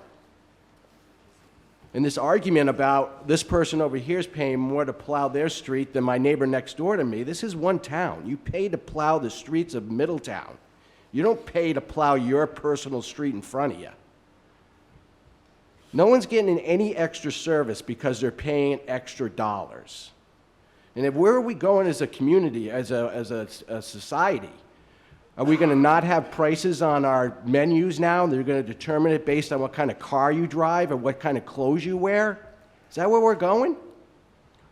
I just think we better move fast on this. That's all I have to say, because there are going to be people leaving this town, and it's going to be a lot of people are going to be voting with their feet. They're going to leave. They're already leaving. They're leaving Middletown. They're leaving Rhode Island. So this is a statewide issue. So we might be the first ones to do it, but we won't be the last ones. So that's just my opinion. I'm going to support it. Imagine that. Thank you, Councilor Toronto. Okay, it's my turn. I'm gonna make a few comments. John, I'm not gonna ask any questions. I read your report over several times. I think it was very thorough, and certainly, if you look at it, and we use the word fair, if you look at it in a fair sense, it speaks volumes in some areas. To me, it clearly noted that it shifted tax burden. There's no doubt about it. There's no way around it. There's no way you can smoke and mirror it. It does it. It shifts the tax burden. It also, I believe, discourages young people and families from moving into Middletown. Something we want to do. My vision is along the lines of the Homestead Act, where a young family could move into Middletown and immediately get tax relief by being a resident in town. Where we could turn around and additionally help our seniors as part of the Homestead Act. To me, that's fair. We could raise the taxes in Middletown by 4% and offset it with the homestead tax for the residents, reducing them flat and picking up 4% across the board in revenue from people that do not live here full-time. Councilor Flynn talks about equity in commercial property. To me, equity in commercial property, every person that rents a room or rents a house in this town from a piece of property should be paying commercial property tax. They're making a livelihood. They're generating revenue. I own a house in Middletown. I own 2 houses in Middletown. One I rent. And I'll tell you, I'd be the first one to say, I'd vote for it in a heartbeat. I'll pay commercial tax on one of my properties because it's fair. We use the word fair in a lot of ways. And I want to commend the committee, and I know that Councilor Toronto and Mr. Viveris and Tom and Larry Connell and other people that were involved in the committee put a lot of time. They certainly did take a lot of time. They should have never taken 4 years or close to 4 years to be where we are tonight. But the last stretch that we went down, we wanted to be fully transparent. We wanted to give the opportunity for the public to hear it, for the public to question the facts that were presented, and for us to question the facts that we presented. I see this as a severe deterrent for young families. Who would want to move into an area and have to pay, in essence, down the road, 2 to 4 times what their neighbor's paying in taxes? We use the word fair. What's fair about that? My opinion, there's nothing fair about it.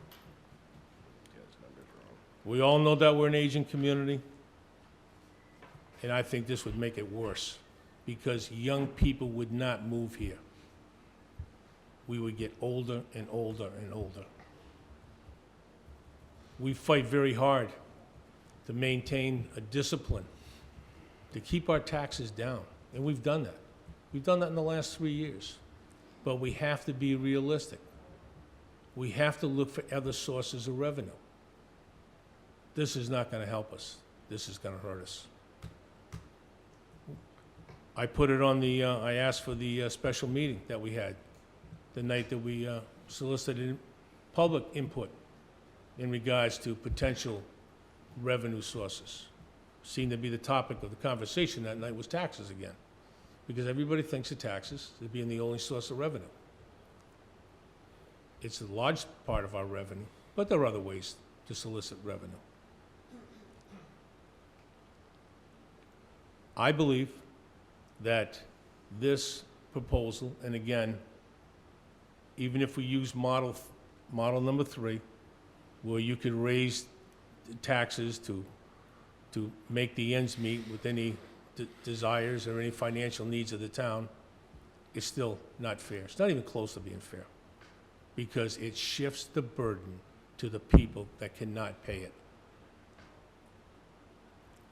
I think our course of action should be to look for something easier, simpler. Look for something like the Homestead Act, where you can immediately implement it and tweak it. I see the Homestead Act as being the catch-all, end-all. I see us being, and I'm gonna fight to be very aggressive with these Airbnbs that are in our town. People that are renting their homes out. We worry about Airbnbs, and we try to run down the Airbnbs to solicit money. We have an unknown amount of people who don't go Airbnbs to rent their houses out. They just go online or by word of mouth, that house gets rented, the rooms get rented on a continual basis. They're generating income. In my opinion, they should be paying a commercial tax rate on it. They should be held accountable. And I'm not saying held accountable, I'm saying pay their fair share. We use that word fair very loosely. We've used it in the whole process very loosely as far as I'm concerned. Because what's fair to me may not be fair to you. I'm not going to support this, obviously. And I want to again thank Councilor Toronto and Antone for the enthusiasm and the time that they put into this plan, and the members of the committee that put into this plan. But this is not a plan that will work, I believe, in the town of Middletown. I would never support this. I think we have to start now and take a hard look at Homestead, get the ball rolling, take a hard look at this commercial property. People that own commercial property in this town, that are renting residents in this town, and I'll be the first one to say, and I'm one of them. I have a house, I rent it, I don't get a lot of revenue, I really don't want to run it, I just wanted it to pay for itself. And I'll tell you, I should pay a commercial tax on that house. And by doing so, and by taking a look at a commercial homestead, where you could go across the board and say, we're going to raise the tax rate, X amount of percent in the town of Middletown. But if you establish a homestead, your tax rate's not going to go up. Right away, we generate a lot of money. We generate a lot of money. And we have to look for the future. We have to look for generating for the future. And we have to look for a place that's going to be appealing for young families to come to. This is not appealing. This is just the opposite. So I'm not going to support it. So I'll entertain a motion. Mr. President? Councilor Lombardi. So just for the people in the room, I'm going to make a motion. The motion has to be made by Robert's rules in the affirmative. So before I do that, I just want to join my fellow councilors in thanking Dennis and Antone and Tom and Larry and the rest, because it was a lively discussion. it really lit a fire under all of us. We need to do something. I agree with all of you up here. Nobody up here says anything different than that. We need to do something. We need to do it quick, and we need to move forward. So with that said, I'm going to make a motion that I move that we send the resolution from the council to the legislature for it to be vetted again by the state legislature. So I'd like to make that as a motion. I'd like to amend that motion and also add support this proposal. Right, and support this proposal. So send this to the state legislature with the support of the council. For this particular proposal. Right, for this proposal, as we have it in front of us, as it was presented to us by the tax committee. Okay, do we have a second? I'll second that. Yep. Can we have discussion? Discussion. Can you explain what you want to do there?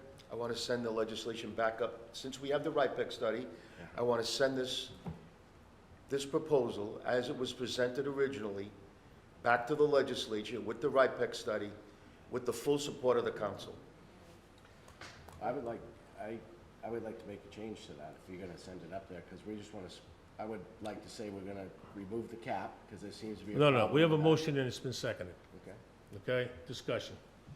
Vice President. So why would we do that? It seems like 5 people aren't gonna support it. We need to vote on it, We need to vote on it, Paul. We need to move ahead. So we are gonna vote on it, right? Right. now. So why would we send it to the state if we're not The supporting vote it? is gonna be in the affirmative. So if we're not supporting it, I'm not gonna support it, I'm not gonna vote for it. I'm gonna vote in the negative. If we support it, Paul, as a council, Oh, I it's see got what to you're go, it's saying. got to Vote go to has to be in the legislature affirmative. To be approved. It has to. Okay, any further conversation? Just to clarify. Counselor Flynn. I just want to clarify, so this is, what your motion is to send up Is to exactly what support it this was. and to send it back up. Send it back. Yes. Okay, because the conversation tonight was not on that. I just want that to be clear. But the motion was. But the Right. motion. Motion is to send it back. Okay. We have a second. All in favor of supporting this and sending it back up there, signify by raising your hand. Opposed? Raise your hand. Aye. Okay. I All right. want to send it as is. What's that? I wouldn't want to send it as is. We're not sending it at all right I now. know. Okay.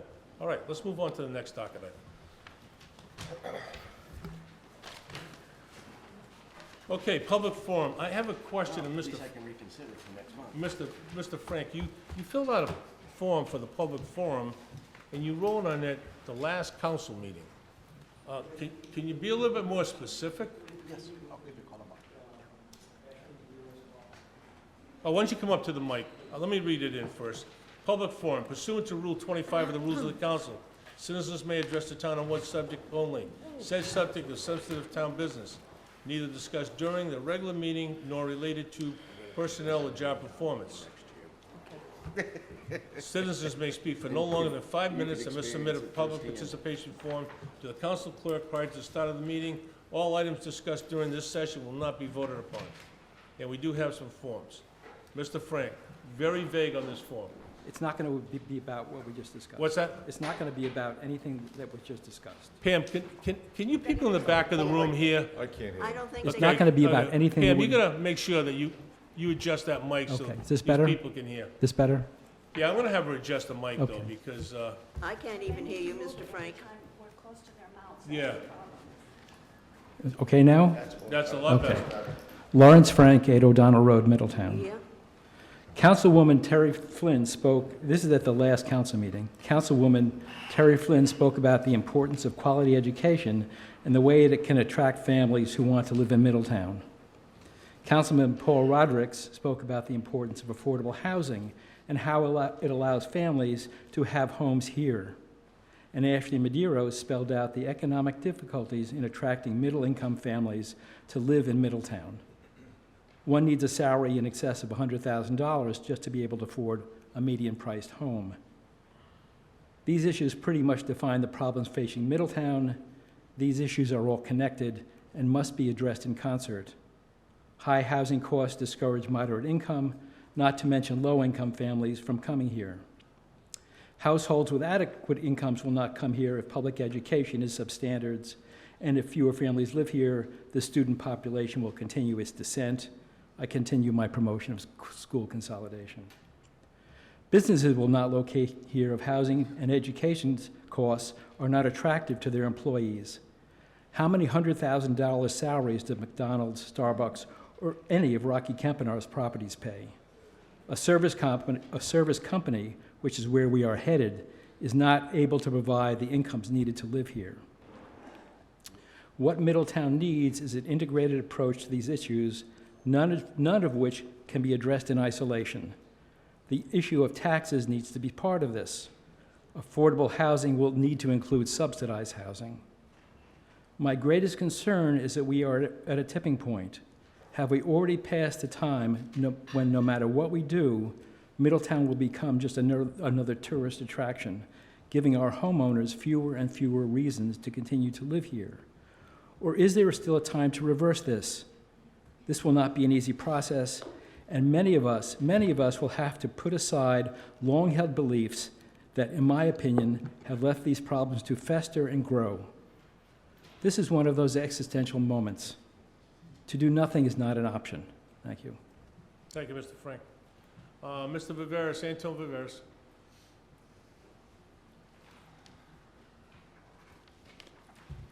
Anton Viveras, 110 Indian Hill Road.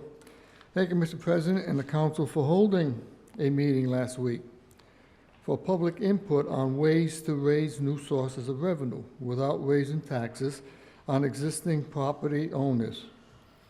I had another meeting to attend and arrived late. I would like to say that in the last 3 years, the council has level funded the town with no increase in taxes. Yet, the town was able to cover increase in spending.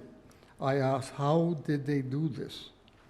In my opinion, it was with the revenue of new building permits, new developments coming online, and the increased tax revenue for a property was sold and reassessed at an acquisition price or fair market value. This has been your new source of revenue for the past 3 years. And I don't understand when Mr. Brown said that both residents and business revenue was flat, unless it was because the council level funded the town for 3 years. And maybe people are renting their house to pay for their taxes. Thank you. Thank you. Okay.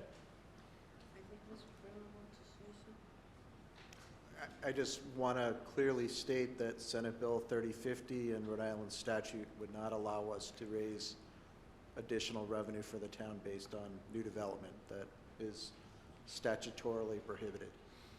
Thank you, Mr. Brown. Okay, item number 4, town business update. Memorandum of Councilor Flynn with enclosures, short-term rental contract update for 10/21/2019. Motion to receive said memorandum. Second? Okay, we have motion second to receive. All in favor? Aye. Councilor Flynn. Thank you. Mr. Brown put together an outstanding package of information, I have to say, on the short-term rental situation. And I'm wondering, Mr. Brown, if you want to do an overview or a review of the highlight points? That would be perfect. So, Councilor Flynn had sent in a number of questions under the town business update section, and I did provide responses to her. There's also been some issues that she's brought up over time that I think we've talked about, but we can clarify tonight. There was the first issue she brought up at the last meeting. We talked about an implementation schedule that host compliance was to comply with. We've actually completed the work that's on this schedule, and host compliance is a live application with members of the staff across the town, the clerk, the building official, police department, as well as the pay-as-you-throw coordinator, and I'll get a little bit into that a little bit later, all working off of the same database. So that is up and running. The second issue was, and this sort of came up out of nowhere, we had a series of robocalls go out from host compliance And it was a situation where there's a feature in host compliance in which if there's a registered short-term rental and someone places a complaint against it, the host compliance application will actually send out an automated call to the short-term rental operator, and if it's a telephone call, basically play the call. It was unexpected. We were unaware of it at the time. We've since turned it off because there's a couple issues. The script that is used is not tailored to the town of Middletown. The short-term rental operators had no idea what was coming at them. So that's something that we think has some merit in the future. It's just not set up correctly right now. So that's something that she had brought to our attention. And basically we've hit the pause button on it until we can configure it correctly. Procedures for violations. The departments have, as I said, we have everybody logged into the host compliance application, and we've met basically issues related to registration will be addressed by the town clerk. Issues related to the inspection of short-term properties will be addressed by the building official, Jack Kane. Enforcement issues, noise, occupancy, and parking will be addressed by the police department. And in large part, that function is going to happen after hours. It's not necessarily that's going to happen during the daytime, so that'll be a function of the police department. And lastly, trash. And I'll talk a little about this in a second, but we have a large number of complaints coming in from the hotline where basically renters are putting out trash on a Monday. It's staying out Tuesday, Wednesday, Thursday, depending on where they are. And we are getting complaints from neighbors. So Will Cronin's getting those emails, and he's addressing those individually. We're going to address it both from an area basis down on the between Aquidneck School and the Esplanade. That seems to be where the majority of those complaints are coming, but also in other neighborhoods. So will handle those. Number of violations reported anonymously or anonymously, not anonymously or anonymously. We received, this was as of December 30th, 88 complaints. 52 of those complaints were anonymous. And on page 2 of my memo, I broke it out. 27 of those are related to trash, basically people putting trash cans out, not pulling them in. 23 are related to occupancy limits. That one's a little tricky. What's happening is we have someone who's filing complaints with the town, and they're looking at pictures of properties they're looking at the listing and the pictures, and then basically saying someone's, they have 2 bedrooms, they should be limited to 4 people, they're listing 10 people. This is a matter that I've reviewed with the solicitor. And I think in general, while this is an issue that the clerk's office will address, we're basically here to enforce behavior and conduct, not necessarily to chase down what people are doing with those advertisements. I think that will be something that will correct itself as we get people registered. We have 18 complaints regarding unregistered short-term rentals. 11 complaints related to parking and 2 regarding noise. There are 7 complaints that don't necessarily have one of those categories. There's a number of sort of one-offs, orphan complaints. But again, the number one issue is trash cans, so we'll address that. As of right now, we haven't issued any fines. Our current effort is focused on notifying and educating the short-term rental operators to get their properties registered. Partly, we'll talk, I think, a little bit later about the number of units. We do have a large number of units to get registered. We have about half of them registered right now. The other thing that we want to focus on internally is getting people registered so we can provide those addresses to the State Department of Revenue to make them aware that these are people that should have filed and remitted taxes to the state, which should pass through to the town. But we would like to get that listing up to the state in a complete form prior to December 31st, prior to year end. So that's where our focus is right now. We're working under a system where a 30-day notice has been sent out to people that are what we believe have violated the registration requirement. We're in the process of sending out 14-day notices right now, and once that 14-day period passes, the operator will be referred to municipal court.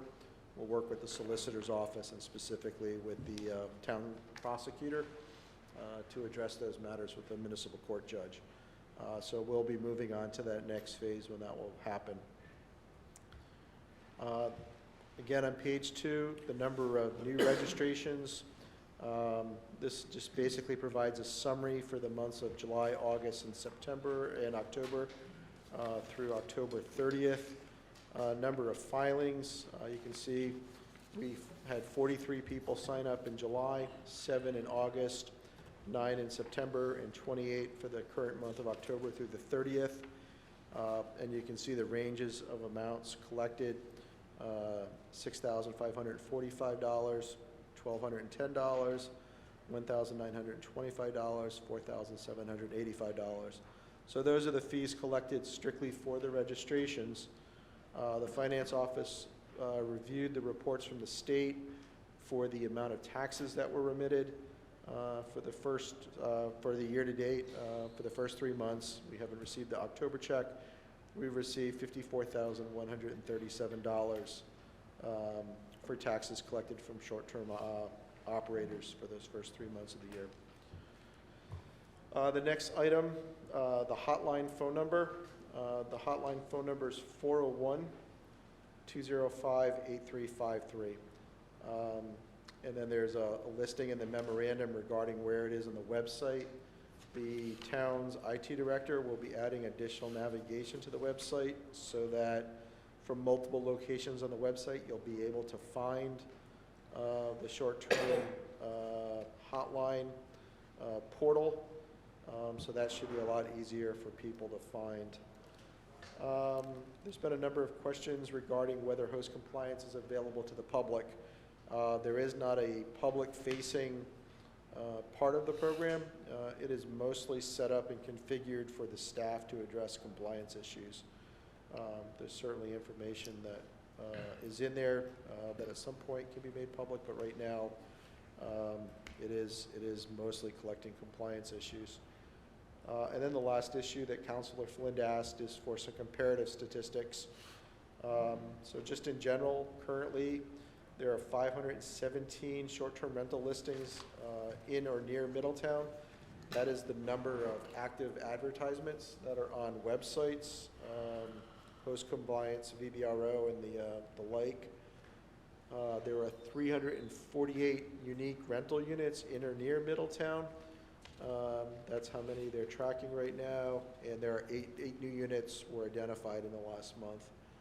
Of the units that we have identified, or Host Compliance has identified 308 street addresses for those, and that's critical because it's, I think as we've all looked through the websites, you don't necessarily know exactly where a short-term rental is, so through their algorithms and crawlers, they've been able to identify 308 of them. Out of those, approximately 188 have been registered with the town. So we're basically looking to make up that difference of the difference between the 348 and the 188. And I've included a map. It's one of the things that you would see on the website that we would see within the office that just shows where the rentals are within the town. And I think most noteworthy is that it really is the density of short-term rentals down in the area with Quinnick School as a northern boundary and the Esplanade being the southern boundary where the concentration of these are located. Mr. Brown, quick question for you.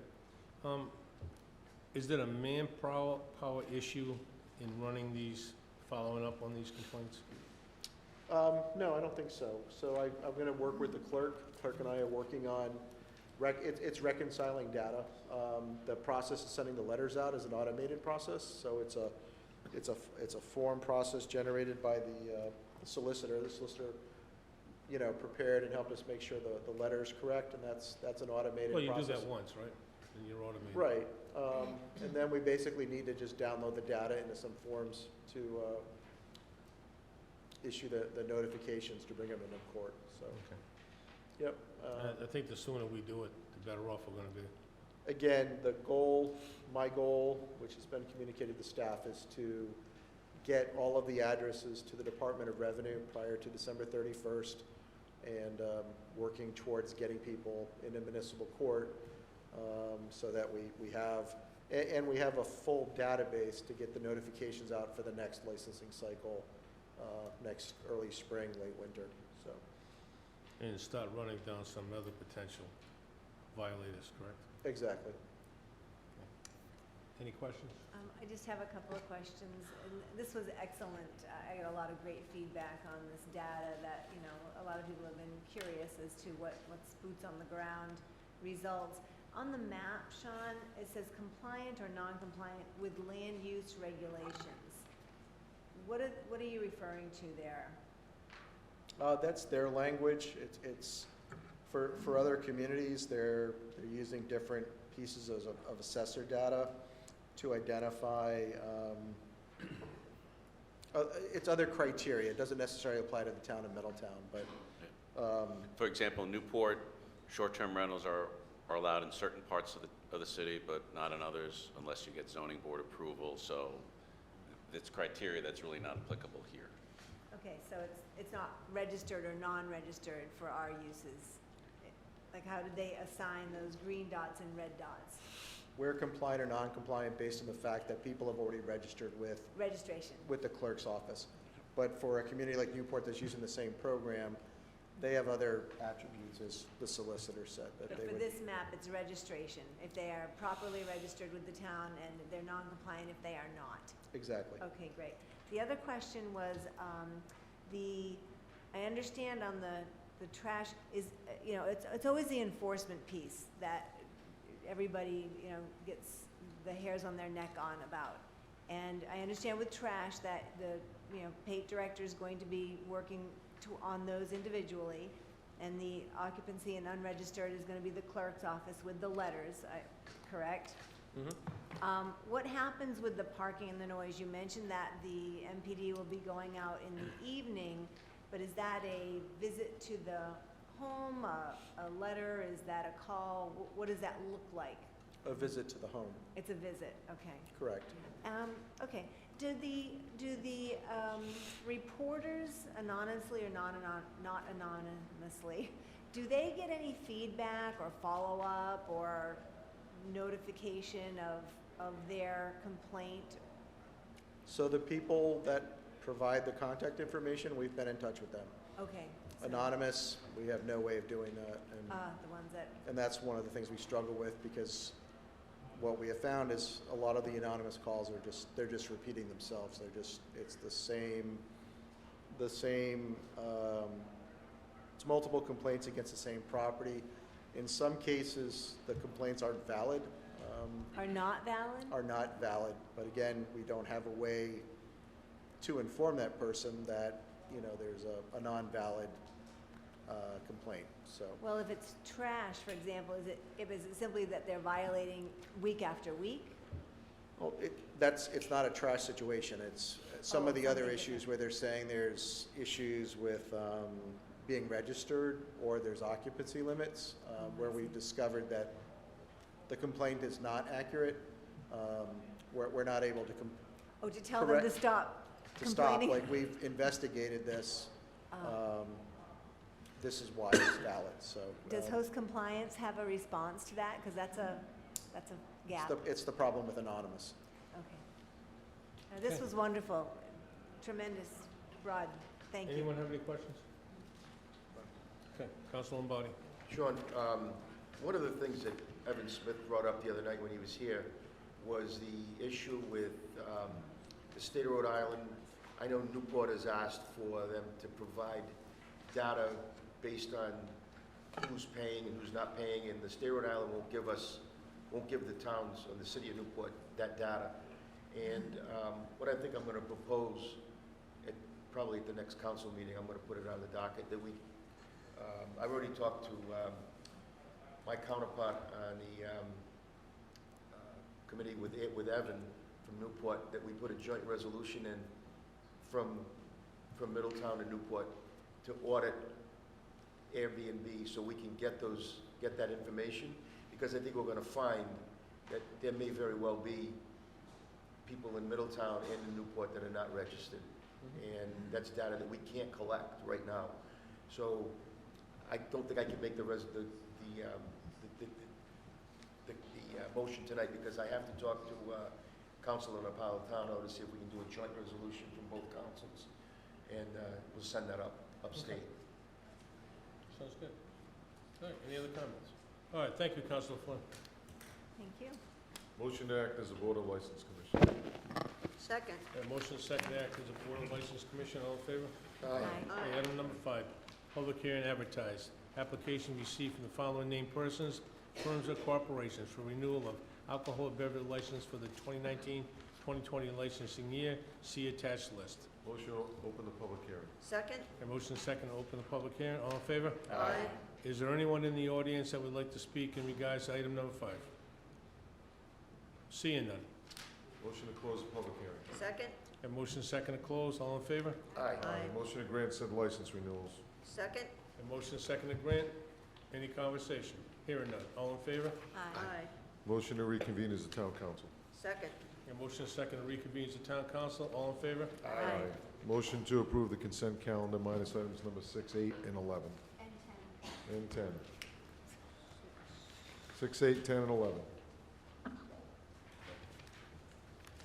And 10. Okay. All right, we have a motion and a second. All in favor? Aye. Item number 6, approval of minutes, regular meeting, October 7, 2019.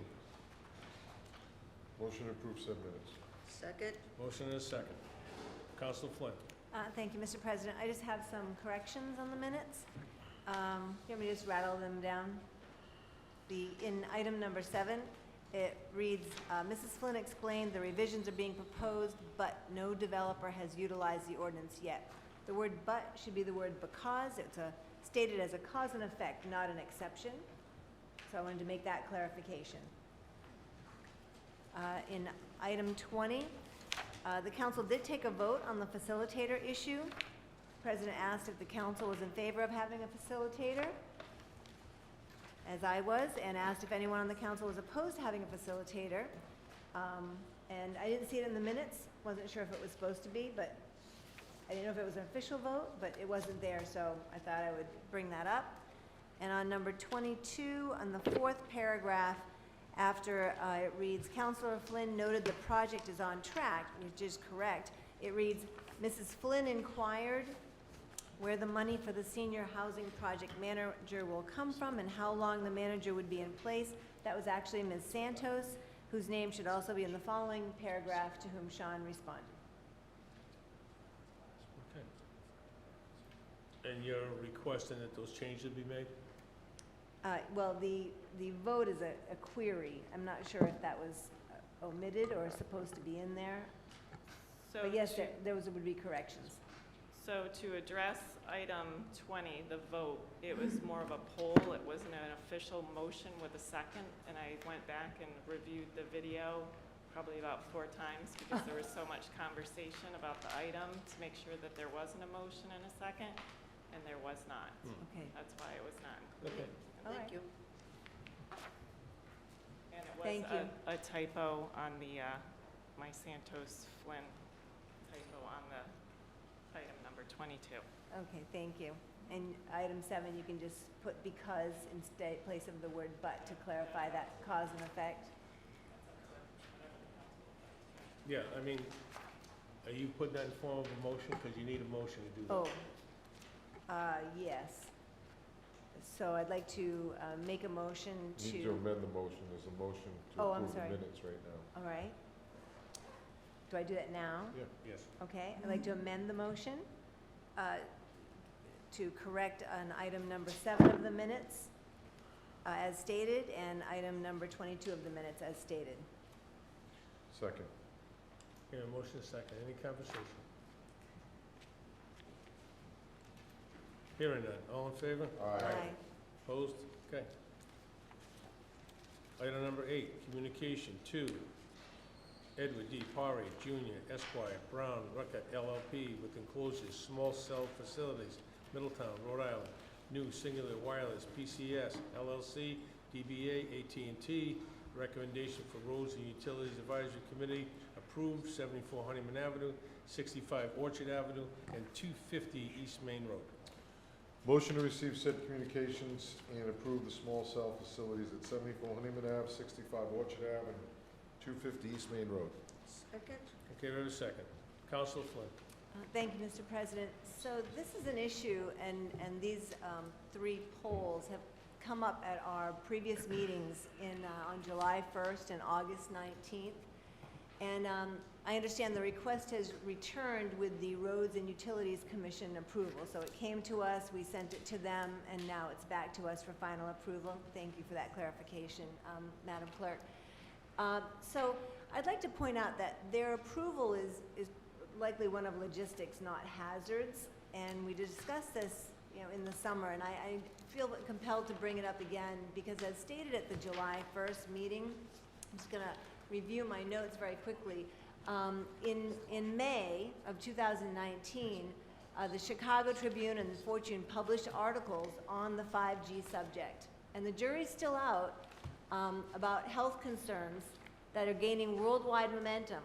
The articles are mentioning action to mitigate that the impacts of 5G installs are being taken by Switzerland, New Hampshire, Mill Valley, California. The article quotes that though little is known about the long-term health impact of the millimeter waves that 5G operates on, some research has shown short-term exposure could be problematic, said a public health expert at the University of California at Berkeley. The eyes and sweat glands are among several body part studies have shown could be at risk. Insects and plant life could also be affected. Now, I'm bringing this up because Middletown residents are concerned, and they appear to be part of a growing number worldwide. Even in the attachment that we received, there's a blurb from a Dr. Hayes and a conclusion that reads, theoretical RF field calculations data indicate the summation of the AT&T RF contributions on a typical utility pole would be well within the established RF exposure guidelines. Some applications may require the antenna to be mounted higher. It's the theoretical part that makes me worried and has our residents worried. And it's our job to protect the residents. They have the picture in the package of the emissions that are going out, and yet they don't know what the long-term impact is. And I am concerned because we are getting requests. I think there will be more coming. I showed this last time, where we have right now, this would give us 4 along this corridor, 4 poles. There's 2 5G and 2 4G. And right now, I believe legislation requires, if I have that correct, Mr. Solicitor, that we simply allow this. Well, we're not being asked to grant them approval to put the small cell facilities up. Because we have no authority to do that unless it's a pole or a structure that's owned by the town. And these are National Grid poles. The requests in this case were requests to replace the existing poles with new poles, I think higher ones. So that was the request that was referred to the Road and Utility Commission, and they came back and, like I said, okay, approve that. So the request specifically to the council was for replacement of the National Grid utility poles, and then AT&T just deals directly with National Grid in terms of siting these facilities. So we don't have any role in what gets placed on the pole. We only have the role in approving the pole itself. Well, I understand the clarification, but again, the end game is that they're putting up this stuff, and I think that we need to be responsible, be aware of it, and be aware of the concerns. And I am not afraid to take a stand and say no until more information is out or better mitigation of the impact is provided. Okay. Any other conversation? Yes. Vice President? So it really burns my backside that we have no say over it. If there's unknown health issues, and we've talked about this several times, in our town, that we can just say, it's a PUC issue, we have no say over it.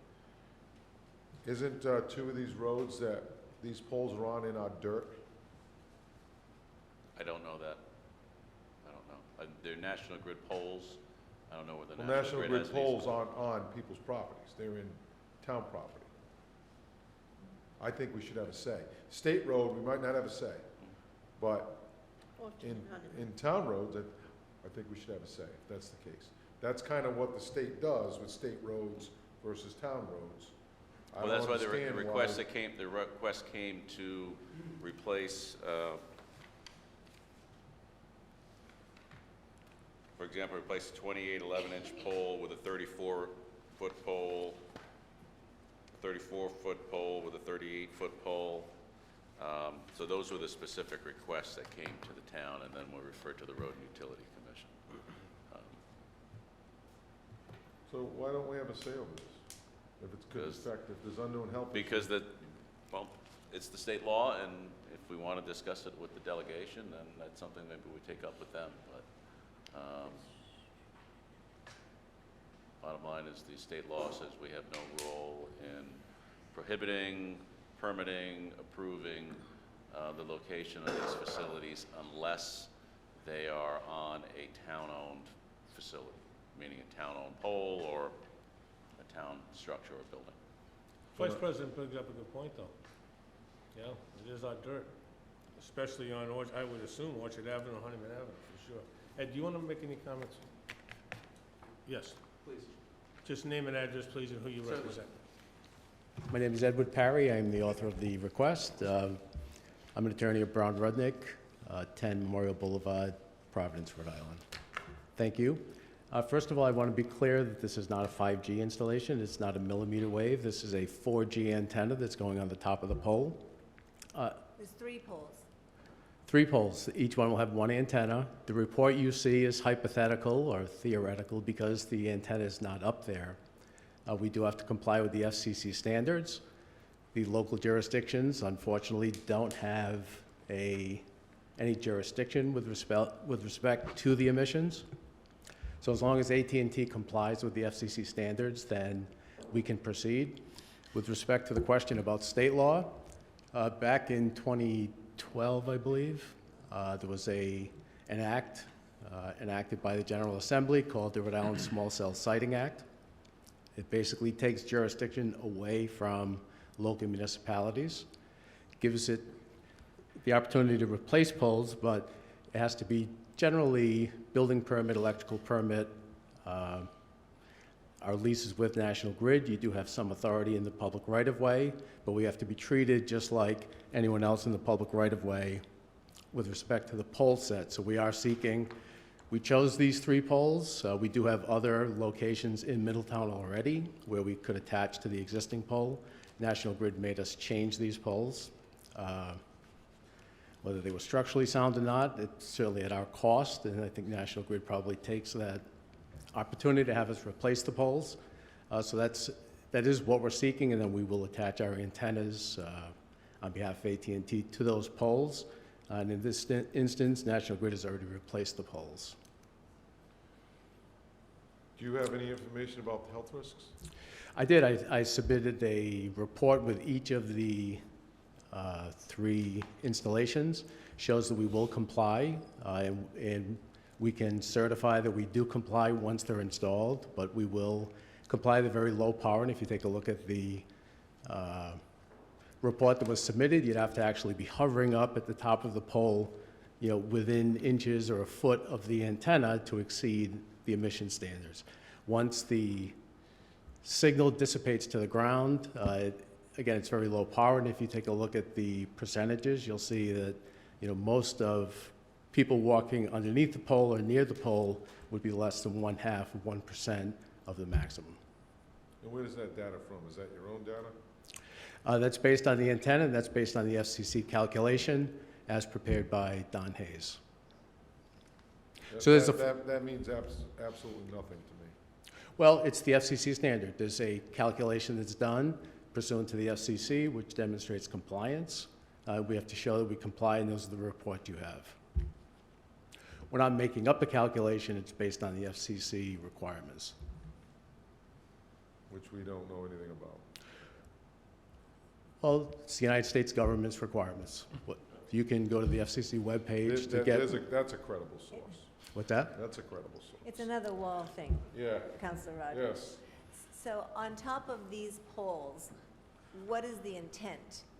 Are all three of them going to have 4G installations? Are Right. some of them going to have nothing? No, on each of the poles, there'll be an antenna. It's 24 inches tall, 10 inches in diameter. It looks like a little dome at the top of the, I read the Utility pole. description actually in there. Yep. It's 4G on all of them. I think the issue is the unknown long-term impacts of these emissions. Even if they're very low near the ground, they're near the ground, what's that doing to our grass? The water comes and picks it up perhaps. I Yep. don't know, I'm not a scientist, but which is why we provided you with a report, and I'd suggest if you go onto the FCC's webpage or the American Cancer Society's webpage, you can do some additional research. We're required to comply with the FCC standards, which we will. yeah, it's the standards that I probably am, people are not getting upset worldwide because the standards are sound and are protecting. I You know, guess and is in fa- my concern. I just have a concern. And this isn't only affecting Middletown, these are going up throughout the United States, and bet there they will are. be hundreds of thousands of them. Don't scare me. Thank you, Councilor Flynn.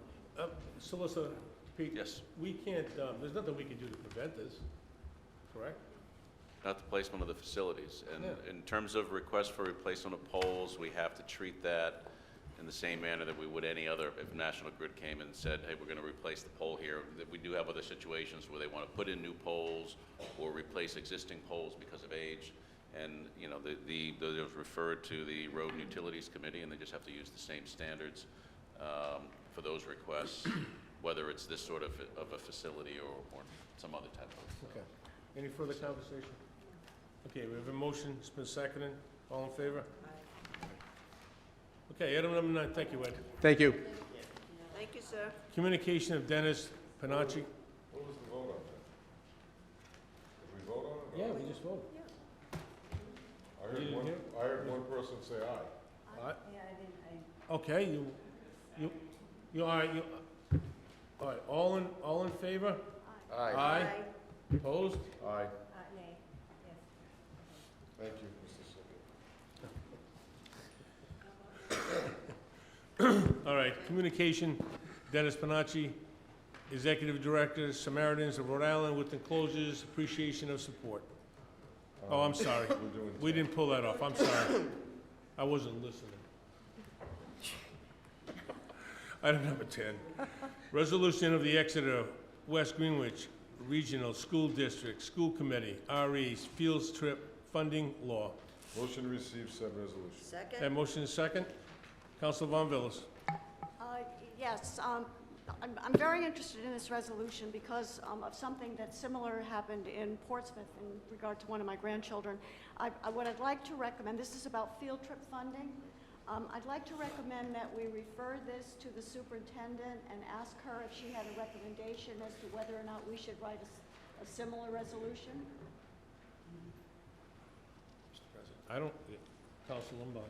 Just so you know, Barbara, our school committee and the superintendent have been taking up this issue. It's already on their radar screen. And they obviously are finding an issue with sending kids on field trips and the funding. How do you pay for it? And it's been in the paper and it was discussed at a couple of school committee meetings. Terry, I think maybe you may have been, because you're the school committee liaison. But I do know that it's on their radar screen. Okay, but I'm suggesting that if that's the case, they may want to say, yes, go ahead and do a resolution. We might want to do a resolution ourselves. I agree. Okay, so let's amend this.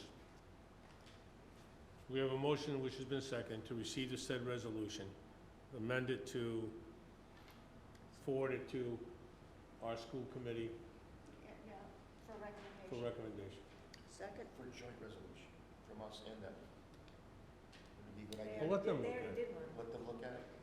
Oh, you mean the school committee? School and us. committee. Right. Okay? Did you get that, Madam Clerk? Yeah, either did I, because we just talk out of turn, we don't care, what do we care for? Okay? Motion Okay. to amend the resolution to forward it to the school committee for review And and second. recommendation. And recommendation. Yes. We have a second. All in favor? Aye. Okay, thank you. Item number 11, resolution of the town of Johnston supporting full-funded E-911 statewide and municipal services. Motion to receive said resolution. Second. Motion is second. To receive, all in favor? Aye. Council Flynn. So I was kind of surprised after reading this to see what's going on with our 911 system.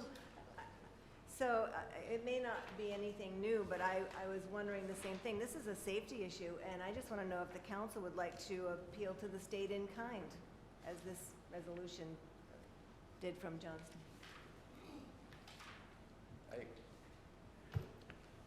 Mr. Brown. Could I verify the accuracy of this before you take action? Because we've had other resolutions. We can always bring this back. I understand that, but I think that's maybe what Councilor Flynn is talking about. So all I'm suggesting is that before we pass a resolution, that I just confirm that it's actually true. Yeah, that's right. Like they're facts, you want to confirm the facts. Yes. That's a good idea. Okay. We made a motion, and it was seconded, and we voted on it, correct? Just to Just receive. to receive it. Okay, so we'll just I'll look it up and bring it back. yes. Okay, Thank you. okay. Okay, number 14, licenses. Application for a special event permit for the town of Middletown for the Veterans Day Memorial Dedication to be held on Monday, November 11, 2019, from 10 a.m. to 11 a.m. at Paradise Park. Includes a request to waive all fees. Motion to grant said special event permit and waive all fees. Second. Motion second. Any conversation? Hearing none. All in favor? Aye. Public hearings. Item number 15. Public hearing is advertised. Application received from the following named persons, firms or corporations for renewal of victualling house licenses. Additional hours of operation for the 2019-2020 licensing year. See attached list. Motion to open the public hearing. Second. We have a motion second to open the public hearing. All in favor? Aye. Is there anyone here in the audience that would like to speak in regards to that? Seeing none. Motion to close the public hearing. Second. A motion second to close the public hearing. All in favor? Motion to grant said license renewals. Second. A motion second to grant. Any conversation? Hearing none. All in favor? Aye. Item number 16. Public hearing is advertised. An ordinance to the town of Middletown, this is second reading. An ordinance and amendment to the town code of the town of Middletown, Title 15, Land Uses, Chapter 152, Zoning Code, Article 15, Multi-Family Dwellings. See attached ordinance. The public hearing remains open from the last meeting. Second. Okay, all in favor? Aye. Okay, anybody in the audience that'd like to make any comments in regards to this? Any councilors making any regards Yes, to this? Mr. Council President? Flood. Did I see Mr. Wolanski in the, Yes, he's been waiting for you. Okay, I have a question or comment on this. Go ahead. So, I'm looking at, sticking with number 16, on page 6, the required open space chart, Mr. Wolanski, and I'm just wondering in the R10, 10A, RM, RMA, where it says 20% minimum, if, now that it's a minimum 3 acres, and I assume in an R10 that could potentially somehow be achieved by merging lots, if we don't want to raise that percentage up,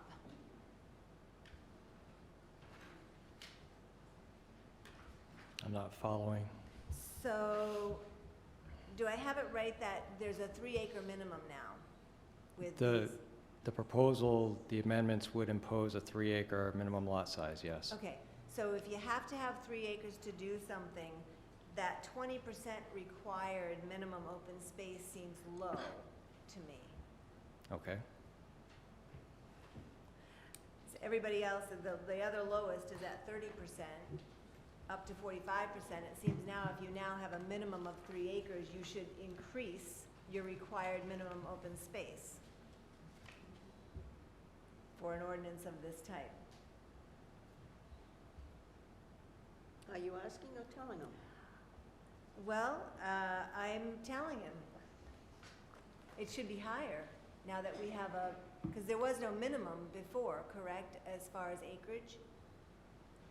No, any property, Why would we Yeah. need It would have applied to any size lot. These percentages apply to any lot with it, so whether it was 1 acre, 3 acres, 5 acres, or 10 acres, that same percentage would have applied across that particular piece of property. that's Correct. Subject to that proposal. So now, we are making the minimum 3 acres. So you have to have 3 acres or more. Do I understand it correctly? right. Okay, so with 3 acres, which is not a small amount, could you or should we not be requiring more open space be required? Like, I can understand with a small lot saying, well, you know, you wanna do something and, you know, you need 20% open space because it's a small lot, but now that you've got 3 acres or more each time, I think that percentage should be up to at least 30%, which is the next lowest. That's something the town could consider if the council wishes to proceed with that, absolutely. It would be referred to the planning board for review and a recommendation, if that's something you I want to do. think it's important. I don't think that we compromise with our open space. If we're gonna up the minimum, why would we want 3 acres to be crowded? The goal is to have open space, and I have the same comment on 17, because it's the same chart. And we've gone to a minimum amount of land with the 3 acres. It should definitely be upped. I think that's an oversight in the chart, in my opinion.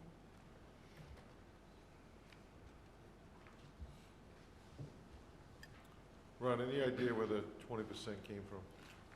That goes back to when this was first adopted, about 10 years ago. I don't remember exactly where Okay. the percentages came from, but there was discussion and the idea being that at a higher density zoning district, there's less of an opportunity to conserve larger pieces of open space, so that's why it's a graduated scale. What about the affordability of somebody developing it, though? Because you have to purchase more land now, correct? No, you get the same amount of units as you would under conventional development. So if you're allowed to do 10 units under the R10 zoning, you still get the 10 units. It's just that the units are on smaller lots, and the remainder of the property is open space. And one thing I just want to say, part of the rationale for the lower number is because they're smaller lots. So you're taking what would normally be a part of an R10 lot, and you're putting it into open space, so the lots are smaller. So as the lots themselves, if you're in an area where the lots are only 10,000 square feet, if you start taking larger chunks of that lot away, it leaves even, relatively small compared to other parts of town, small lots. So that, I think, also part of the rationale was. Originally. Originally, yes. Yes, not And now. I'm not taking a position on it going forward, I'm just saying that that's part of Correct. the rationale was, that's why you had the graduating scale, because you're taking a lot that's already small and you'd be making it even smaller. But it's and within now the we discretion of the council, but this is a change of a substance that's not in the ordinance that's been advertised. So my recommendation, if the council wants to take a look at this particular item, that, you ask the planning board to take a look at it and then perhaps bring back a recommendation. Is one of the things they also do take a look at. I don't know how many, If that's the. I don't know how many, I don't know how many 3-acre parcels are in the R10 zone, and that's something that the planning board could take a look at as part of that Well, review. and again, thinking end game, potentially someone could merge lots to make that 3 acres. And we don't want a situation where we're overcrowding an area that is already crowded. The idea is to get open space. I think it should be adjusted, or that we should ask the planning board to assess that.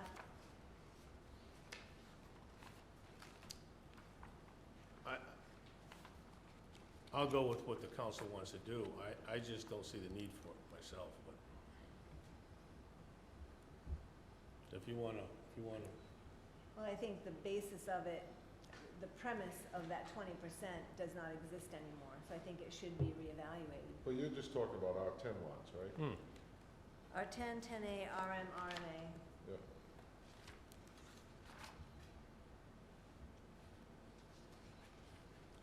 the bottom line is, it's not so much the lots, it's the space, because now it's a 3-acre minimum.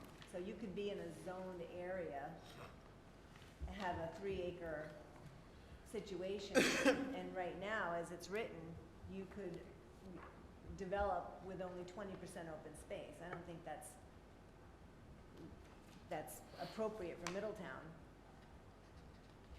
And I think, given the premise that that number was derived on an entirely different scenario, it just doesn't apply anymore. Do you feel that's an accurate statement Councilor Flynn just made? I think she's probably onto something, but again, it's not part of what is on the docket for tonight. But if you want to send it back to the planning board, we can review it. That's fine. My only suggestion, if you want the planning board to review it, have them review that independently of everything this. else that's in front of you. Right. Just We because have there to. are some existing, I guess what we would consider to be some loopholes in the conservation development ordinance that the planning board is recommending that we close. That's fine. So, That's perfectly fine. Yeah, you could do that as a separate item. Okay. All right, any further conversation? Anyone else like to make any comments? Motion to close the public hearing. Second? So if we motion to approve, can we do it with an addendum? You can bring it back, yeah. That this comes back, and what's the procedure We for that? approve this, we goes through, we put a docket item in. Next time? Well, wherever, we gotta see how this spaces out tonight. If we don't get going here tonight, tonight's gonna be on next time. So, having said that. Okay. Get it? All right, so yes, you can. You can bring it back on a docket item, and you can ask the planning board to consider. Okay. Thank you. To adopt. A motion to close. Have a second? All in favor? Aye. Motion to adopt said ordinance on the second reading. Second. Okay, a motion second to adopt on second reading. All in favor? Aye. Item number 17, public hearing advertised, public hearing remains open. An ordinance to the town of Middletown, this is the second reading. An ordinance to amendment to the town code of the town of Middletown. Title 15, Land Uses, Chapter 152 Zoning Code, Article 19, Conservation Development, see attached ordinance. Public hearing remains open. Second? Public hearing is open. All in favor? Aye. Anyone in the audience like to make any comments? Anybody from the dais like to make any comments? Seeing none. Motion to close the public hearing. Second? Have a motion and a second to close the public hearing. All in favor? Aye. Okay.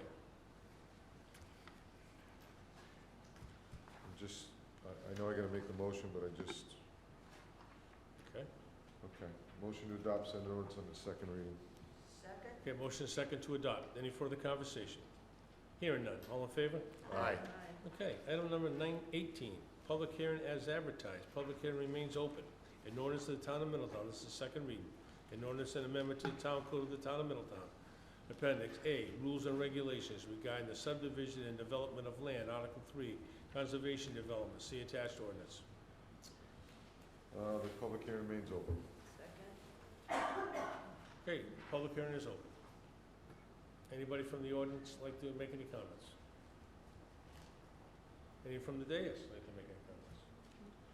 Okay, I have a question. Ron, I brought some concerns up last time about the difference between major subdivision and minor subdivision. Right, so I think you have some amendments on the dais tonight. So what we did was made some revisions to section 301, the amendments within section 301, which would require all properties, all subdivisions of 3 acres or more, whether it's a minor subdivision or a major subdivision, to submit both the conventional and conservation plans, which I think is what you were asking for at the last meeting. So we did make that change. And then the other change in the amendments that you have tonight were to address concern raised by a resident regarding ensuring that the planning board, when they're reviewing both plans, is getting the information that they need and making a determination based on the developability, if that's a word, of the conventional lots. So if you look in section 302, we added item E under 302, which addresses that concern raised by one of the residents. Okay. Okay, how about the other ones, Ron, that we spoke about? How about 301, applicable under B to remove 1 minor subdivision and development project? So That's what I was that's to talking that about. point, so It's all it, part of it. yeah, It's all part of it. right. Okay, I'm gonna read those in, individually then. Motion to, in section 301, applicability under A, remove the word major on the second line after the word any. Second? All in favor? Aye. Motion 2, in section 301, applicability under A, remove the word master on the third line after the word development. Second? All in favor? Aye. Motion 2, in section 301, applicability under B, to remove 1 minor subdivisions and development projects. Second? All in favor? Aye. Motion 2, in section 301, applicability to remove C, nothing shall prohibit applicants exempted from CSD under section 301B from applying under this article, provided that the developable land area of the proposed development is 3 acres or more in area. Second? All in favor? Aye. Motion 2, in section 302, procedures, to add at the beginning of D for the conservation plan. Second? All in favor? Aye. Motion 2, in section 302, procedures, to add E for the conventional design plan, demonstrate to the planning board that the lots as depicted on the conventional plan are capable of supporting the proposed development, giving any land development constraints.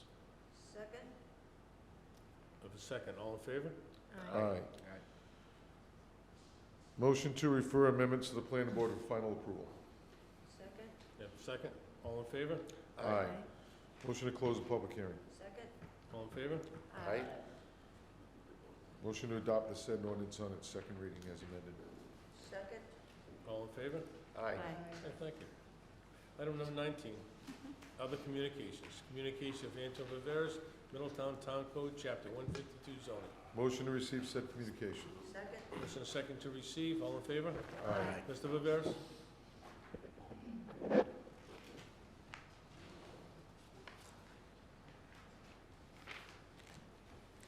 Anton Viveras, 110 Indian Hill Road. Thank you, Mr. President, members of the council. I want to address the Town Code, Chapter 152, zoning, Article 16, accessory family dwelling units. 1600 purpose, the purpose of this subchapter is to allow parents, grandparents, children, or grandchildren of owner-occupied single-family dwellings to live in a separate dwelling unit within the principal dwelling without converting the principal dwelling into a two-family dwelling. And when I look at Title 9, General Regulations, Chapter 98, Short-Term Residential Lease, 98.03 states, the provisions of this chapter shall apply to all residence property except hotels, motels, boarding rooms, houses, but it doesn't mention exemption of accessory family dwelling units.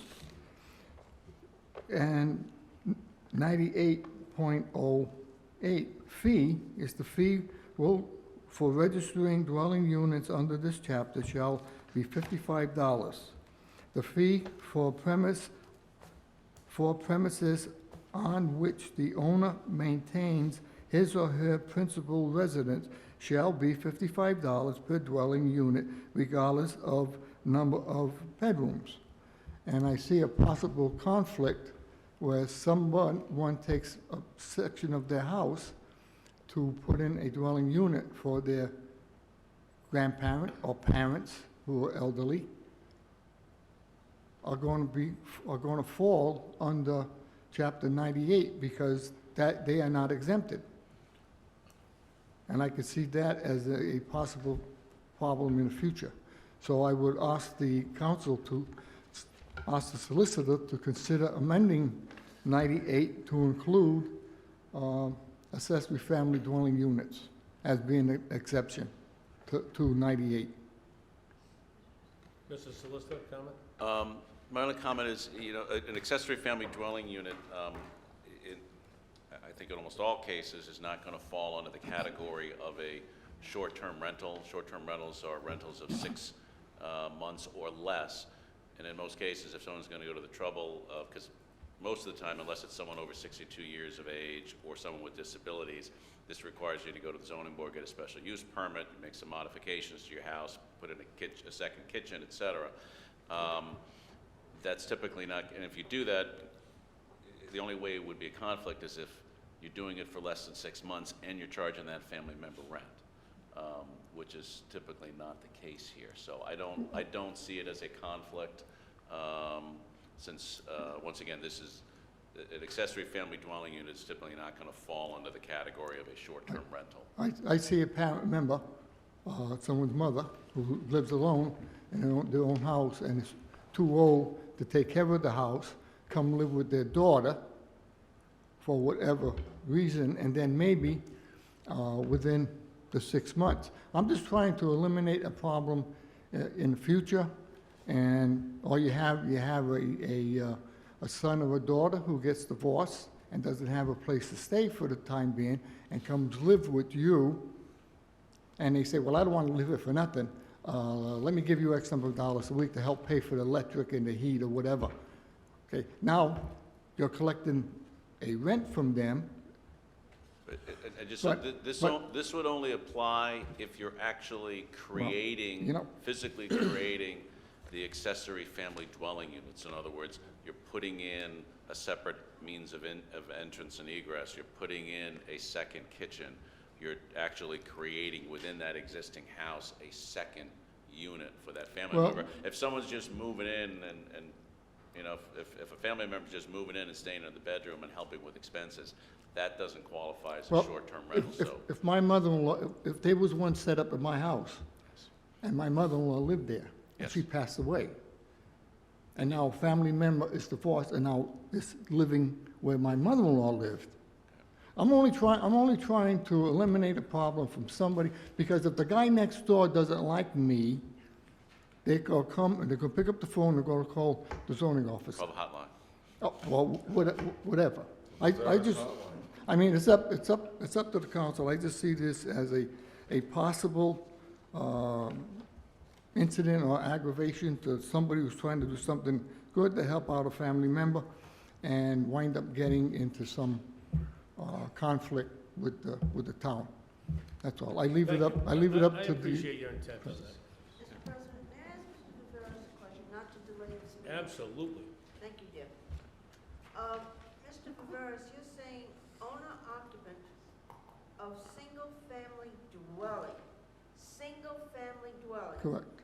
to live in a separate dwelling unit. In that single-family house. So you classify a bedroom as a unit?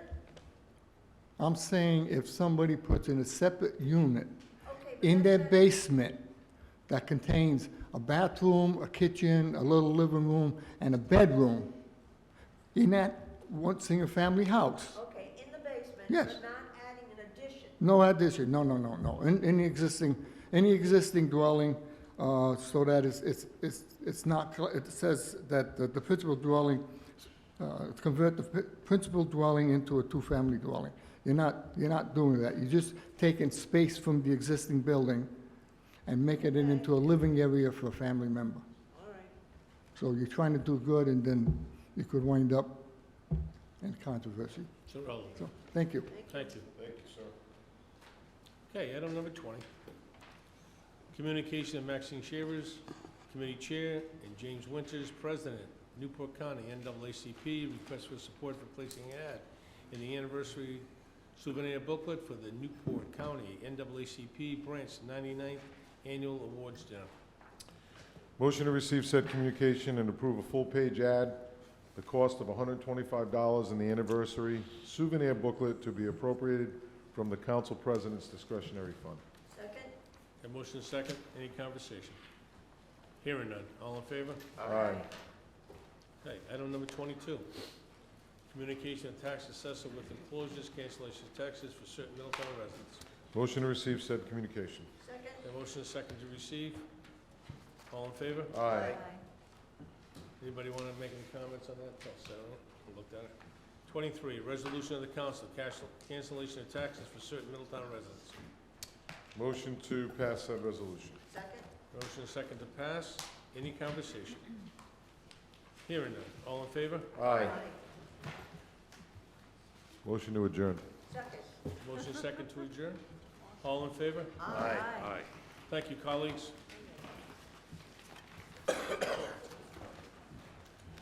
Thank you, Pam.